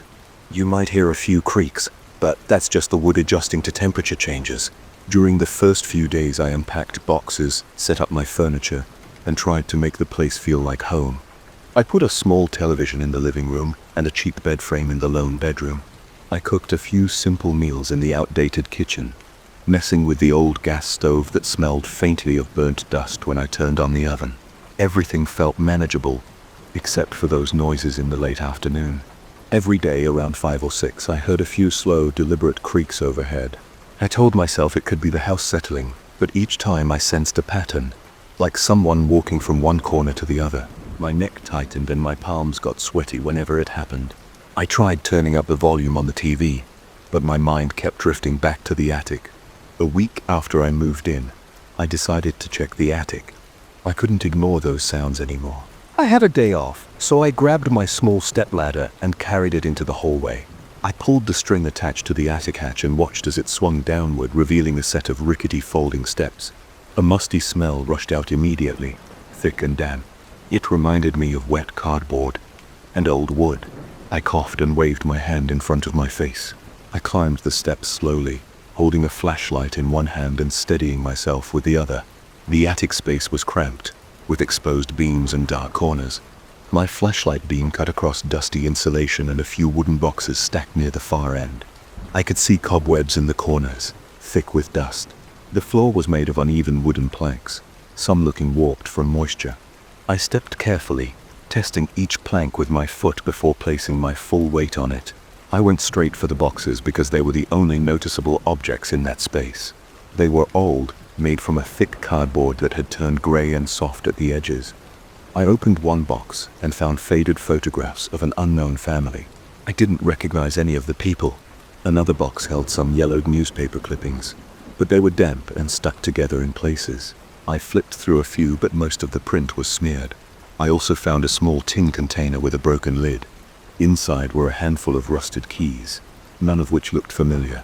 Nothing jumped out at me as a direct cause for the sounds. There were no signs of large animals, no nests, no droppings. The attic wasn't very large, and I could see most of it just by standing in the middle and turning in a circle. The smell of mold was strong. I felt my eyes itch. I rubbed them and decided I'd had enough. I walked back to the hatch, climbed down, and shut it. The smell lingered on my clothes, so I changed shirts and threw the old one in the laundry. That night, around 8 or 9, I heard the sounds again. They were louder than before. It started with a single creak, then another, then a few in a row. It sounded like someone pacing back and forth directly above the hallway.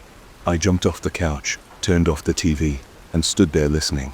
My heart thudded against my chest, and I felt a jolt of cold sweat on my spine. When the pacing stopped, I waited to see if it would start again. Silence. I decided to give it a moment, but my nerves were shot. Each time I thought about climbing up there again, my stomach clenched. My nights became tense. I'd wake up at midnight to a faint groaning noise from above. I'd sit up in bed, heart hammering, and I'd stare at the ceiling. I'd try to stay still, barely breathing to listen. Sometimes I heard nothing. Sometimes I heard a thump.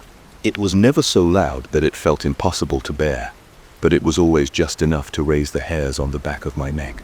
It's hard to describe the feeling of lying there in the dark, waiting for the next creak. My mind wandered to all sorts of scenarios. Could a homeless person be living up there? Could an animal make those sounds? But it never sounded like small scurrying. It always seemed heavier and slower. I called the landlord to ask if he knew anything about the attic. He sounded annoyed. He told me that the attic was old, that he didn't keep anything valuable up there, and that the house made noises. I tried to explain that the steps sounded like actual footsteps, but he just told me to spray some pest control in case of rats or something. That was it. I hung up feeling frustrated and uneasy. The next evening I heard the footsteps again, around 6. I was in the kitchen washing a plate when the boards above me creaked. I turned off the faucet and listened. It sounded like someone took a few steps, paused, and then took a few more. I gulped. I walked into the hallway, stared at the attic hatch, and waited. The footsteps moved to the area above the living room, then stopped. A wave of anxiety hit me. I needed to see what was going on. I grabbed a flashlight and a crowbar from my toolbox. My hands shook a little. I realized I was breathing too fast, so I tried to slow it down. I pulled the attic string and let the folding steps drop. The musty smell wafted down again. I climbed up quickly, crowbar in one hand and flashlight in the other, and tried to keep as quiet as possible. My pulse pounded in my ears. Once in the attic, I stood still, shining the flashlight around. The boxes were where I left them. The dusty beams were the same. The space was silent. I edged forward, stepping carefully on each plank, and felt the floor flex under my weight. The darkness swallowed the far corners, even with the flashlight. I inched toward the boxes and crouched down. There was nothing new, no sign of movement. I scanned every inch I could see, looking for footprints, smudges, or anything. I found nothing fresh, only the old smears of dust that I had probably made myself. I stayed up there for about 10 minutes, waiting. My legs started to ache from crouching, so I stood up. My breathing felt loud in that silent attic. Eventually I heard a small groan from the wood under my feet, but nothing else. It was obvious that if there was something moving before, it wasn't moving now. I felt a chill roll over my skin and I decided to leave. As the days passed, the sounds didn't go away. Late afternoon and late at night seemed to be the times when they were most common. I noticed something else that added to my anxiety. Sometimes when I was in the hallway, I felt like I was being watched. I'd stand there, and there would be this heavy feeling as though eyes were peering down through the tiny gaps in the attic floorboards. I'd quickly look up, but there was only the stained ceiling. One night, I woke up at around 2 a.m. to the sound of a creak in my bedroom ceiling. My heart slammed into my chest so hard it hurt. I sat up, listening. The room was cold. I heard another creak, then a faint tap, like a knuckle on wood. My mouth went dry and I could feel adrenaline pumping through me. I got out of bed, grabbed the baseball bat I'd keep by the closet, and stood under the attic entry in the hallway. The hair on my arm stood up, and I could hear my own pulse. I waited, but the sound stopped. I stood there for at least 5 minutes, staring at the hatch, waiting to see if it would move. It didn't. The silence felt heavier than any noise. The next morning, I explored the exterior of the house. I walked around outside, checking for any hidden entrances or broken vents. The attic had 2 small vents on either side of the roof. I dragged a stepladder around the back of the house to get a closer look at them. They seemed intact, just old and covered in cobwebs. There was no obvious opening big enough for a person to slip through, at least not without breaking something. I didn't see signs of large animals either. No droppings, no tracks, nothing. I decided to talk to a neighbor, an older man who lived next door. We chatted over the fence. I asked if he knew anything about my attic or if anyone else had mentioned strange sounds. He shrugged and said he'd never been inside my house, and that the previous tenants didn't stick around long. He didn't know why. That comment made my heart rate spike, but I tried to act casual. I asked if they had complained of noises. He just shook his head and said, they never said much. Moved out pretty quick though. The house is old. It's bound to make some noise. I thanked him and walked away, feeling uneasy. I wondered if people left because of these sounds, or if there was another reason. Over the next few days, I tried to catch the noises on my phone's voice recorder. Every time I heard the footsteps, I'd grab my phone and press record. I wanted proof, but the recordings were faint. It mostly sounded like random creaks, not definitive footsteps. When I played the recordings back, they sounded ordinary, like any old house with expanding and contracting boards. I started to doubt myself, wondering if maybe I was imagining a pattern. Still, the feeling of being watched didn't go away. Sometimes I'd be brushing my teeth in the bathroom and I'd swear something was directly above me. Listening, I'd look at my reflection, see the tense lines around my eyes, and realize how stressed I was getting. My sleep was restless. I'd jolt awake at the slightest noise. I began to dread coming home in the late afternoon, because I knew almost like clockwork I'd hear those steps above. One Saturday evening, I mustered up the courage to do a more thorough search in the attic. I gathered a few items I thought might help. A strong flashlight, a small handheld camera to record, and a tape measure in case I needed to check any odd spacing between boards. I climbed up once more. The smell of mold felt stronger. My nostrils stung, then I sneezed. I moved the boxes aside and shone my flashlight on the beams, checking every corner I could reach. I measured the distance between the rafters, hoping to find any sign of tampering. Nothing seemed out of place, although I did notice some new scuff marks near the far edge, close to the attic side vent. They looked like scratches on the wood, as if someone had dragged something. But there was so much dust and old damage it was hard to tell how recent they were. I spent nearly an hour up there, stepping carefully, scanning everything. I recorded video while talking quietly, narrating what I saw. My voice sounded nervous, even to my own ears. I finally crawled over to the side vent to check if it was loose. It was dirty and covered with spider webs. I nudged it a bit, and it didn't move. As I leaned forward, I felt a sudden shift in the plank beneath me. It gave a loud creak and I froze, terrified I'd fall through the ceiling. I held still until the board settled. My heart pounded in my chest so hard it made me dizzy. The flashlight beam shook with my trembling hand. I inched my way back toward the hatch, deciding I'd done enough for the night. My nerves were shot, and I couldn't find anything definitive. Right before climbing down, I heard a faint noise behind me. It was a soft clack, like a small piece of wood hitting another plank. I spun around, shining the flashlight. Nothing moved. The boxes were where I left them. The rafters were empty, but my skin crawled, and my breath came in short bursts. I couldn't shake the feeling that something was in there with me, hiding just out of sight. I climbed down as fast as I could, shoved the hatch shut, and slid a heavy stool under it. In the following days, the noises didn't stop but also didn't escalate. They continued into the late afternoon and sometimes at night. I tried keeping track of them, noting the time and how many steps I heard.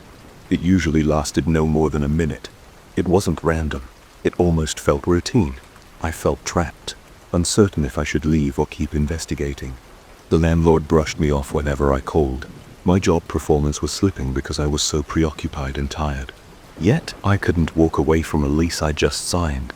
One evening, as I was unlocking my front door after work, I felt that sensation of eyes on me again. I looked toward the roof. Nothing. The house was dark, silent. I walked in, set my stuff down, and flicked on the living room light. Right on cue, around 6 o'clock, the footsteps started overhead. They paced from one end of the attic to the other. I stood in the hallway staring at the hatch, listening to every board flex. My heart pounded and my stomach tightened. The steps paused right above me. I held my breath. The wood creaked again.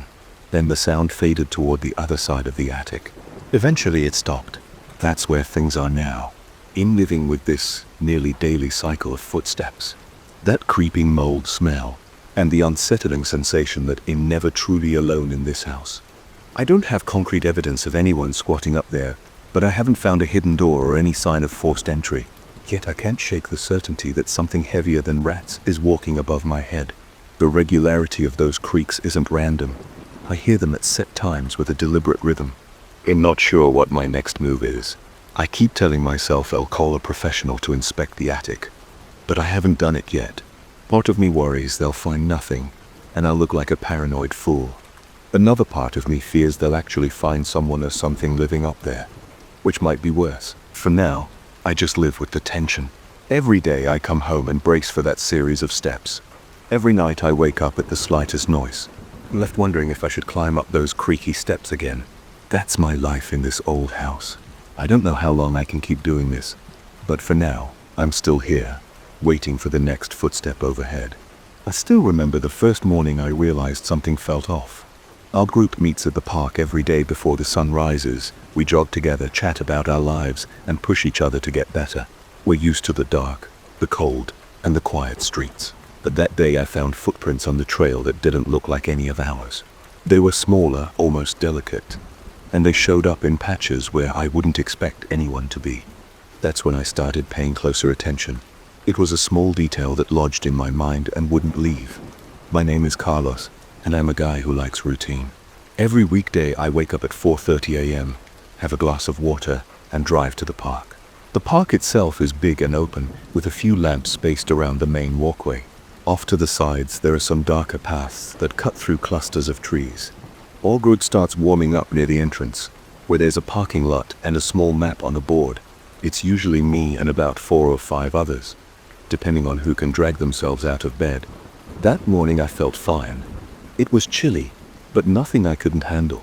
We started running together, just like we always do. The sky was still black, with a hint of dark blue on the horizon. We spaced ourselves out a bit on the path, falling into our usual paces. One of the guys, Marcus, took the lead, and I followed behind him by about 10 feet. We passed under a few lamps, and our shadows stretched out in front of us. The group's footsteps sounded steady. Everything seemed normal. Then I looked down and noticed a single footprint off to the right of the path. I glanced at my own shoe, then at Marcus. The footprint on the ground was too small. It also pointed in an odd direction, angled toward the trees. I didn't stop, but I did slow down for a second to see if there was another print. I didn't catch anything else right away, so I picked up the pace again, focusing on my breathing. We finished our run, then did some cool-down stretches near the entrance. I asked Marcus if he saw any weird footprints. He just shrugged and said he was too focused on not tripping to notice. The others didn't see anything either. I let it go, figuring it might be some animal track or something else. Still, I kept thinking about how it had that human shape, like a bare foot or a running shoe. It just looked off. The next few days I scanned the ground more carefully. Around the halfway point of our route, the lamp posts are spaced farther apart. The trail dips a bit there, and there's a slight incline leading back up to the main loop. That's where I started spotting more of these odd footprints. Sometimes they looked clear, as if someone ran through a dusty patch. Other times I only saw a partial mark. Each time it caught me off guard. They didn't line up in a continuous path. They'd appear near the edge of the trail, disappear, then reappear a few meters later. I tried to mention it to the group again, but nobody seemed to care much. They were focused on their own workouts. A couple of them made jokes about ghosts or weirdos in the park. I tried to laugh it off, but I was curious. I decided I'd pay closer attention on my own. One morning I hung back on purpose. I told the others to go ahead, and I pretended to tie my shoe. When they ran off, I stayed quiet, looking around for any movement in the trees. The park was mostly silent except for distant cars and the faint rustle of leaves in the breeze. I didn't see anything unusual, so after a minute I jogged to catch up. The next day something else happened.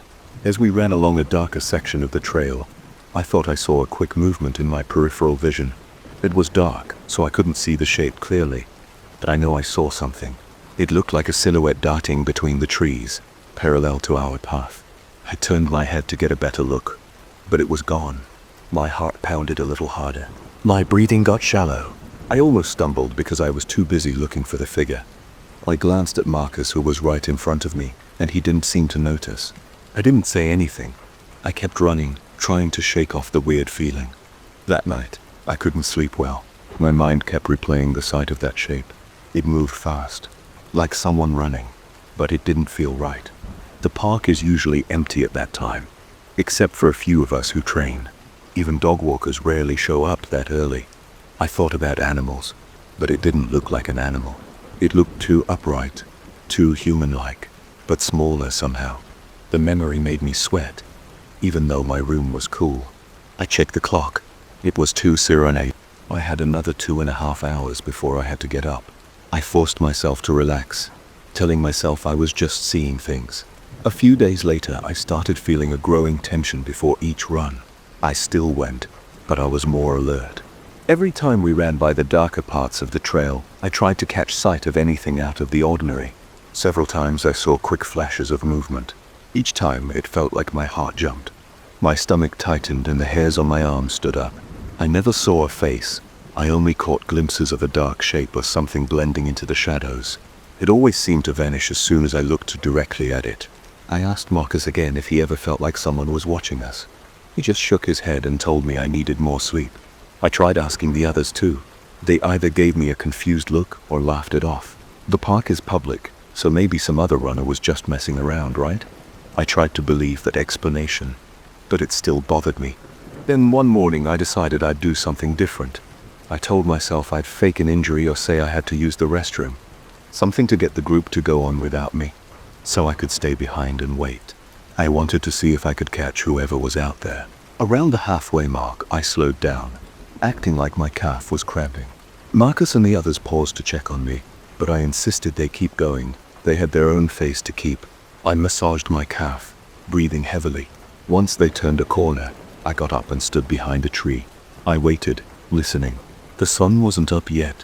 The air was cool on my skin. My heartbeat thumped in my ears. I could hear my own breaths, slow and controlled. Then I picked up another sound. Quick, light steps on the grass. My eyes darted around, but I couldn't see much. The lamp a few yards away cast a dim glow, leaving everything else in shadow. I heard the steps again. They were a little closer. My chest tightened. I tried to stay calm, but my hands started shaking. Then I heard a faint raspy breathing, like someone who just finished running hard. I felt a rush of adrenaline. My legs tensed up, ready to move if I had to. I backed up a bit, trying to merge with the trunk of the tree, but the bark felt rough against my shirt, and I probably made noise doing it.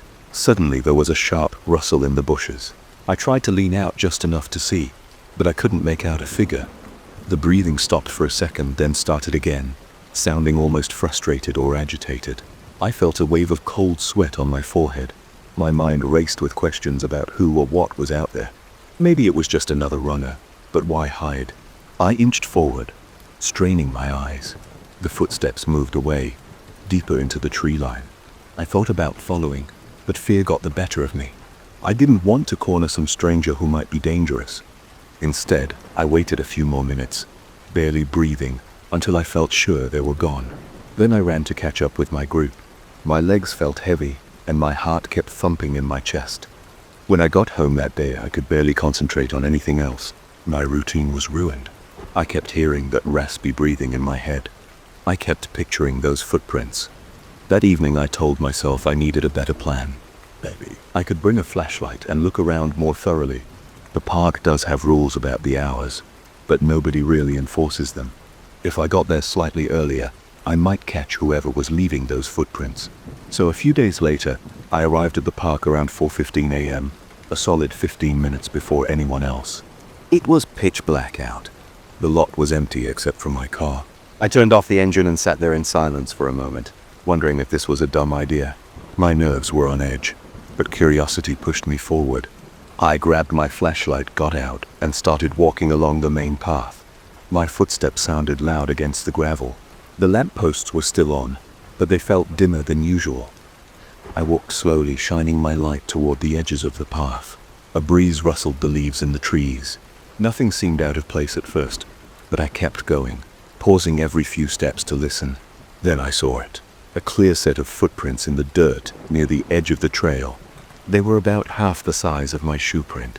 They pointed toward the trees again. The pattern suggested someone stepping. Then the prints vanished. I followed where they seemed to lead, shining my flashlight around. My hand shook a little, and I had to steady it so the beam wouldn't jump around. I saw some broken twigs and flattened grass. It looked like a narrow path going farther into the trees. Wasn't sure I wanted to go down that path. My gut told me it was risky to wander off alone. But I took a few steps off the main trail, just enough to see if the footprints continued. I only made it about 10 feet before I heard something. A quick movement through the brush. My stomach clenched. I swung the flashlight beam in that direction, but I saw nothing. Then I heard that same heavy breathing, the same one I'd heard before. My chest tightened. My heart pounded against my ribcage. I felt like I could bolt at any second. "Hello," I said, keeping my voice as steady as I could. I didn't hear any answer, just more rasping and a faint crunch of leaves. I hesitated a moment, then decided I wasn't about to chase someone down. I backed up slowly, keeping the flashlight pointed at the tree line. After I was back on the main path, I turned around and jogged toward the parking lot, throwing glances over my shoulder every few seconds. My arms felt tingly, and my breath came in short bursts. I waited near my car until the rest of the group arrived. I didn't tell them what happened. I just said I got there early to warm up. Part of me felt embarrassed. Another part felt terrified. We did our run as usual, but I couldn't focus. The entire time, I kept expecting someone to jump out from the trees. I kept scanning the shadows, my heart racing. My mouth went dry every time we hit the darker sections of the trail. When we finished, I was drenched in sweat. The others thought I was just pushing myself hard, so they gave me encouraging pats on the back. For the next week, I tried to carry on as normal. I stopped sneaking around, I ran with the group, and then I left. But every time I felt eyes on me when we hit the dark parts of the trail, sometimes I'd hear a faint sound, like soft footsteps matching my pace on the other side of the trees. I never saw a face or a body, just movement or a quick flicker of a shadow. My neck would get tense, and I'd feel my pulse in my temples. My breathing would go ragged. My mind kept flashing back to those footprints and that breathing. At one point, I considered calling the park authorities, but what would I say? Hey, there's someone running around making footprints and heavy breathing noises. It didn't sound like a solid complaint. The place is open to the public. People do all kinds of things there. But the odd pattern of footprints and the way those steps appeared and disappeared never felt natural. It felt deliberate. It felt like someone, or something, knew exactly how to move without being seen. I don't know who or what is out there. I only know that I still run with my group, but I stay near them now. I don't investigate, I don't lag behind anymore. There's a part of me that wants answers, but there's a bigger part of me that doesn't want to risk a confrontation. I don't hear many new stories from the others. They're not as observant, or maybe they just don't care. As for me, I keep my head down when we pass the darker areas. Sometimes I catch a blur out of the corner of my eye and feel my muscles tense up like I'm about to fight or flee. My chest goes tight and I grip my fists until my knuckles hurt. I have no evidence to show anyone. I haven't taken pictures, recorded anything, only my own memories of those footprints and that breathing in the dark. Sometimes I think about switching parks or changing my workout time. But I guess I'm stubborn, or maybe I just can't accept that there's something out there that scares me. Even so, I'm not reckless enough to go looking for trouble alone anymore. So I keep running with my group.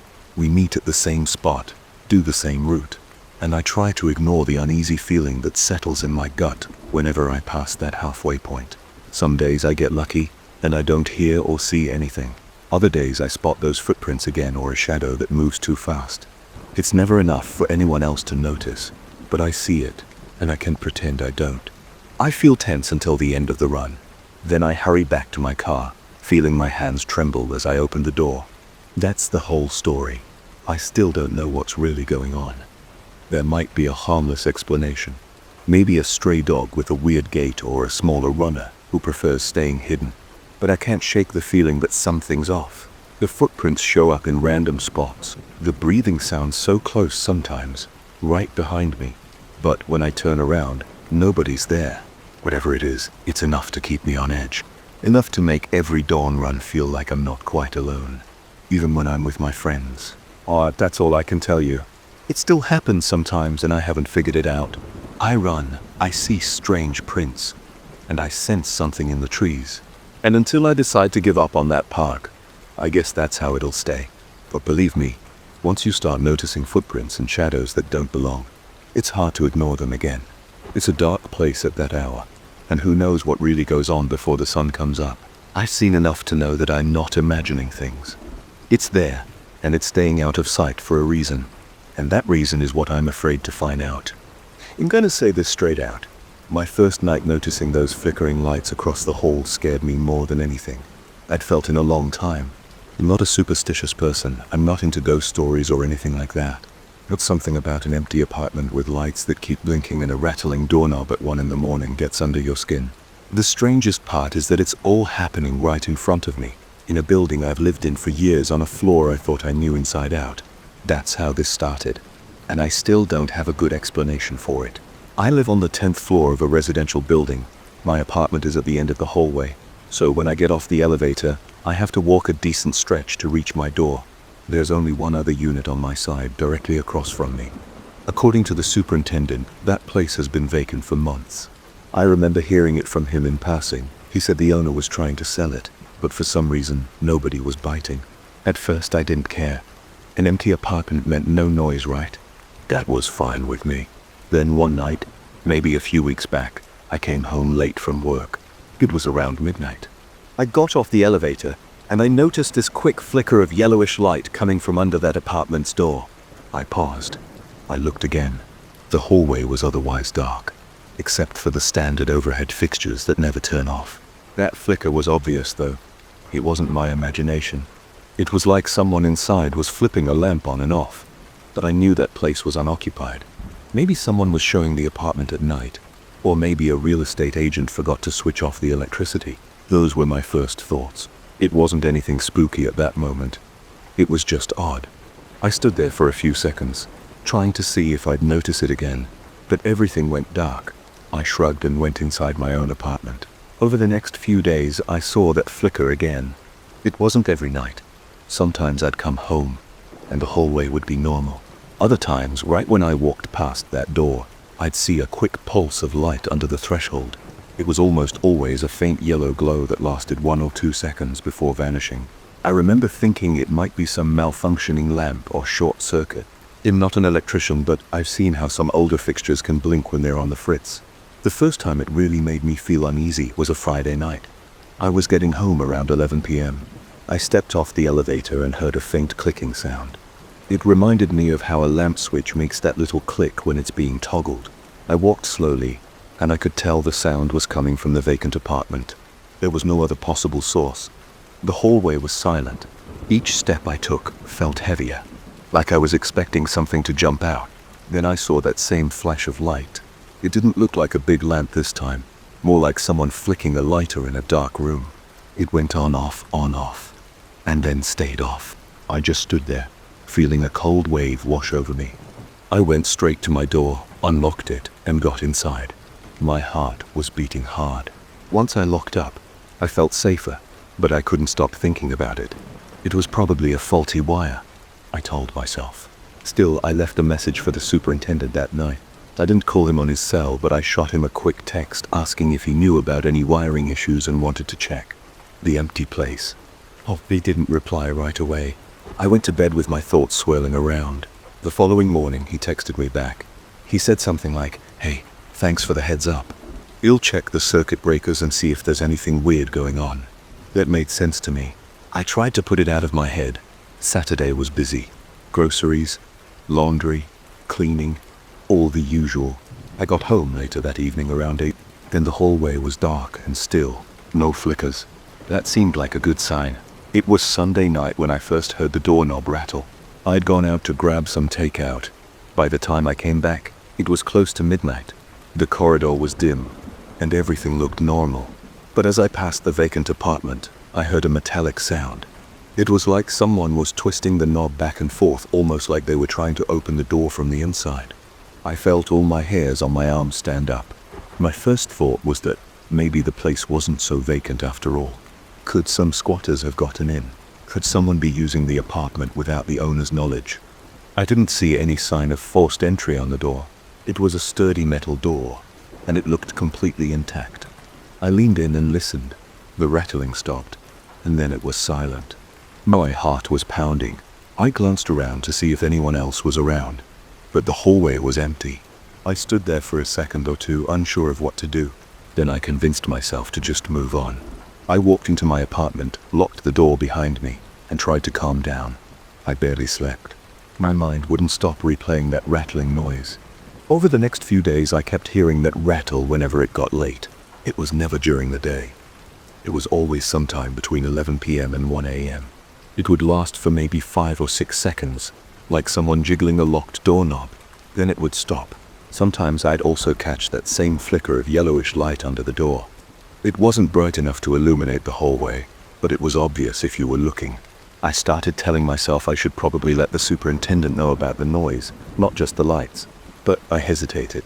I didn't want to sound paranoid, and I wasn't completely sure if I was imagining part of it. Stress can do that to you, especially when you're alone late at night. One evening, though, I decided to record the hallway with my phone. I thought if I caught the flicker or the rattling on video, I could show it to the superintendent and have some proof. So around midnight, I snuck out into the hallway, turned on the camera, and kept the lights off on my phone to avoid being obvious. I stood there waiting. At first, nothing happened. It felt silly and embarrassing just standing around with my phone pointed at a closed door. I remember feeling a bead of sweat run down my temple. The hallway was quiet. The only thing I heard was the faint hum of the building's ventilation. Then the flicker started.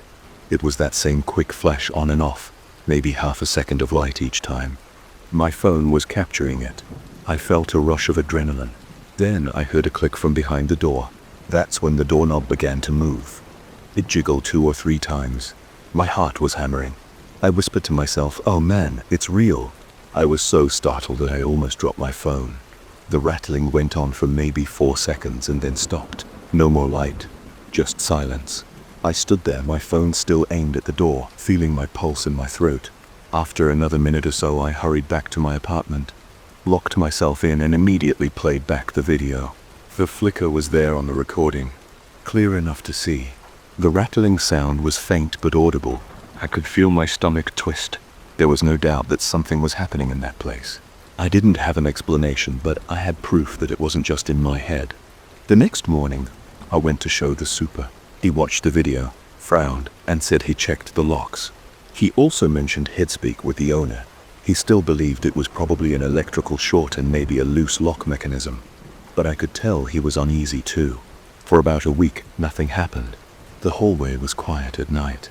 No flickers, no rattling. I thought maybe the super had fixed something. Then, late on a Thursday, I was getting home from a friend's place, and I saw the strobing light again. It was more intense this time, almost like someone was inside flipping a switch on and off. I stood there, probably looking like an idiot, just staring at the door. My pulse sped up. I took out my phone and started recording again. The flicker kept going for at least 10 seconds. Then it stopped abruptly. A moment later, I heard a series of sharp clicks on the other side of the door, like something mechanical snapping against the frame. I decided I had to knock. My logic was that maybe the owner was showing someone in and forgot to mention it, or maybe there was an intruder in there. It might have been dangerous, but I was so on edge that I just wanted answers. So I knocked, 3 solid taps. My hand was trembling. No response. I waited a few seconds, then knocked again. Still nothing. I put my ear to the door and listened. It was silent. I tried the doorknob, just to see if it was locked. It was definitely locked. I gently turned it, but it wouldn't budge. I felt a slight resistance, like it was firmly secured. Then I heard something inside, the sound of footsteps, but very soft. I can't say how many steps. Maybe 2 or 3. I backed away. My skin was crawling. That apartment was supposed to be empty. I rushed back to my unit. My hands were sweating so much that I nearly dropped my keys. Once inside, I threw the deadbolt, slid the chain into place, and tried to calm down. My breath was short and shaky. I paced around my living room. I didn't want to call the police for a weird noise. I figured maybe I'd phone the super in the morning. That night I barely slept. Every tiny sound in the building made me jump. When I did talk to the superintendent the next day, he seemed annoyed and a bit confused. He said he'd just changed the lock the previous week to ensure nobody was breaking in. He also said the circuit breaker for that unit had been shut off since the last tenant left, which meant no power was running in there. That chilled me, because I'd seen the lights flicker with my own eyes. He insisted no electricity was flowing. I told him about the footsteps, and he looked at me like I was letting my imagination run wild. That weekend I decided to do one more check, but I didn't want to do it alone. I asked my friend Gabe to come over. Gabe's the type of person who doesn't scare easily. I showed him the video and he just said, "Yeah, that's weird, but there has to be a normal explanation." So on Saturday night around midnight, we stood out in the hallway together. I felt more confident having him there. We waited a while, maybe 15 or 20 minutes. Nothing at first. Then, sure enough, the light began to flicker. Just a quick burst. Gabe looked at me, and I could see his expression change from skepticism to alarm. He whispered, "What the hell is that?" Then we both heard the doorknob jiggle. Gabe stepped forward and turned the knob. It was locked. He knocked and asked if anyone was there, but no one answered. The flickering continued for a few more seconds, then stopped. Gabe turned to me and said, "Okay, that's messed up." We went back inside my place, and Gabe admitted he had no idea what we just witnessed. He agreed there was no natural reason for lights to blink when the electricity was supposed to be off, but neither of us had any desire to break in or do something illegal. We decided it would be best to let the super handle it.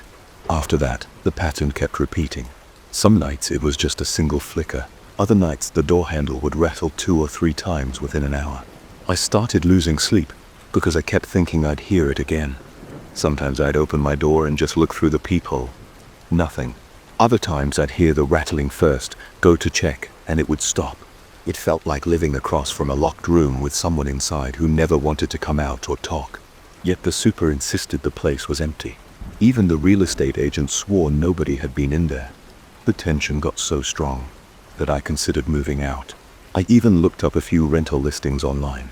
But the thought of packing up my whole life over something I couldn't understand felt extreme. I decided maybe it would just stop one day, but it never really did. To this day, I still see those flickers under the door some nights. The rattling hasn't happened in a while, which is a relief, but I'm always on guard when I come home late. I walk faster down the hallway and I avoid looking at that door unless I hear something. I've gotten used to being on edge, which isn't how I like to live, but there's nothing else I can do. I wish I had a neat conclusion to this story. I wish I could say someone broke in and got caught, or that the wiring was fixed and everything went back to normal. But that hasn't happened. The super still says the apartment is vacant and it's listed for sale. Sometimes you'll see a real estate agent unlocking it during the day to show a potential buyer, but that's always in broad daylight. I've tried to peek inside and it looks like any other empty unit. Bare floor, blank walls, no furniture. It doesn't smell weird and there's no sign of anything unusual. Yet at night, those flickers come back. I can predict them and they still make me tense whenever I see them. I don't have a theory. I'm not telling anyone that there's something supernatural going on. All I know is that I've never been so uneasy in my own home. Even Gabe won't joke about it anymore. He just changes the subject when I bring it up. I've stopped talking to most of my neighbors about it, because they think I'm exaggerating or they think the super already handled it. The nights when it's quiet are almost worse because I lie in bed wondering if he'll hear the doorknob rattle at 2 in the morning. That's the story of the empty apartment across the hall. It's still empty, at least as far as the official record shows. But every now and then I see a glow under the door, and I can't ignore the fact that something or someone acts like they're inside. I've knocked several times and never gotten an answer. Yet I've heard movement. I've captured video of the lights and rattling, so I know it's not just my imagination. The super can't explain it. The electrician says there shouldn't even be power running in there. And still the flickering continues. At this point I just live with it. I've learned to expect it when I come home late. I keep my phone camera ready just in case it happens, and I want more proof. But there's not much else to do. It's not loud enough to call the police, and it's not dangerous enough to force an entry. The best I can do is try to ignore it, though it still sets me on edge. I've told a few friends and they usually get creeped out. Nobody has a decent explanation. The logical part of me wants to chalk it up to faulty wiring, but I've never seen faulty wiring that tries to open a locked door. So yeah, it's strange and it's real. I can give you a neat wrap-up to this. I can only say that living across from that place has changed how I feel about long hallways and empty apartments. Every time I step off the elevator at night, I glance over at that door. Sometimes it's all dark, other times I see that yellow glow and my heart skips a beat. And that's what's been going on here for months. I don't know if it will ever stop. I just know I can't pretend it isn't happening. And for now, that's all there is to it.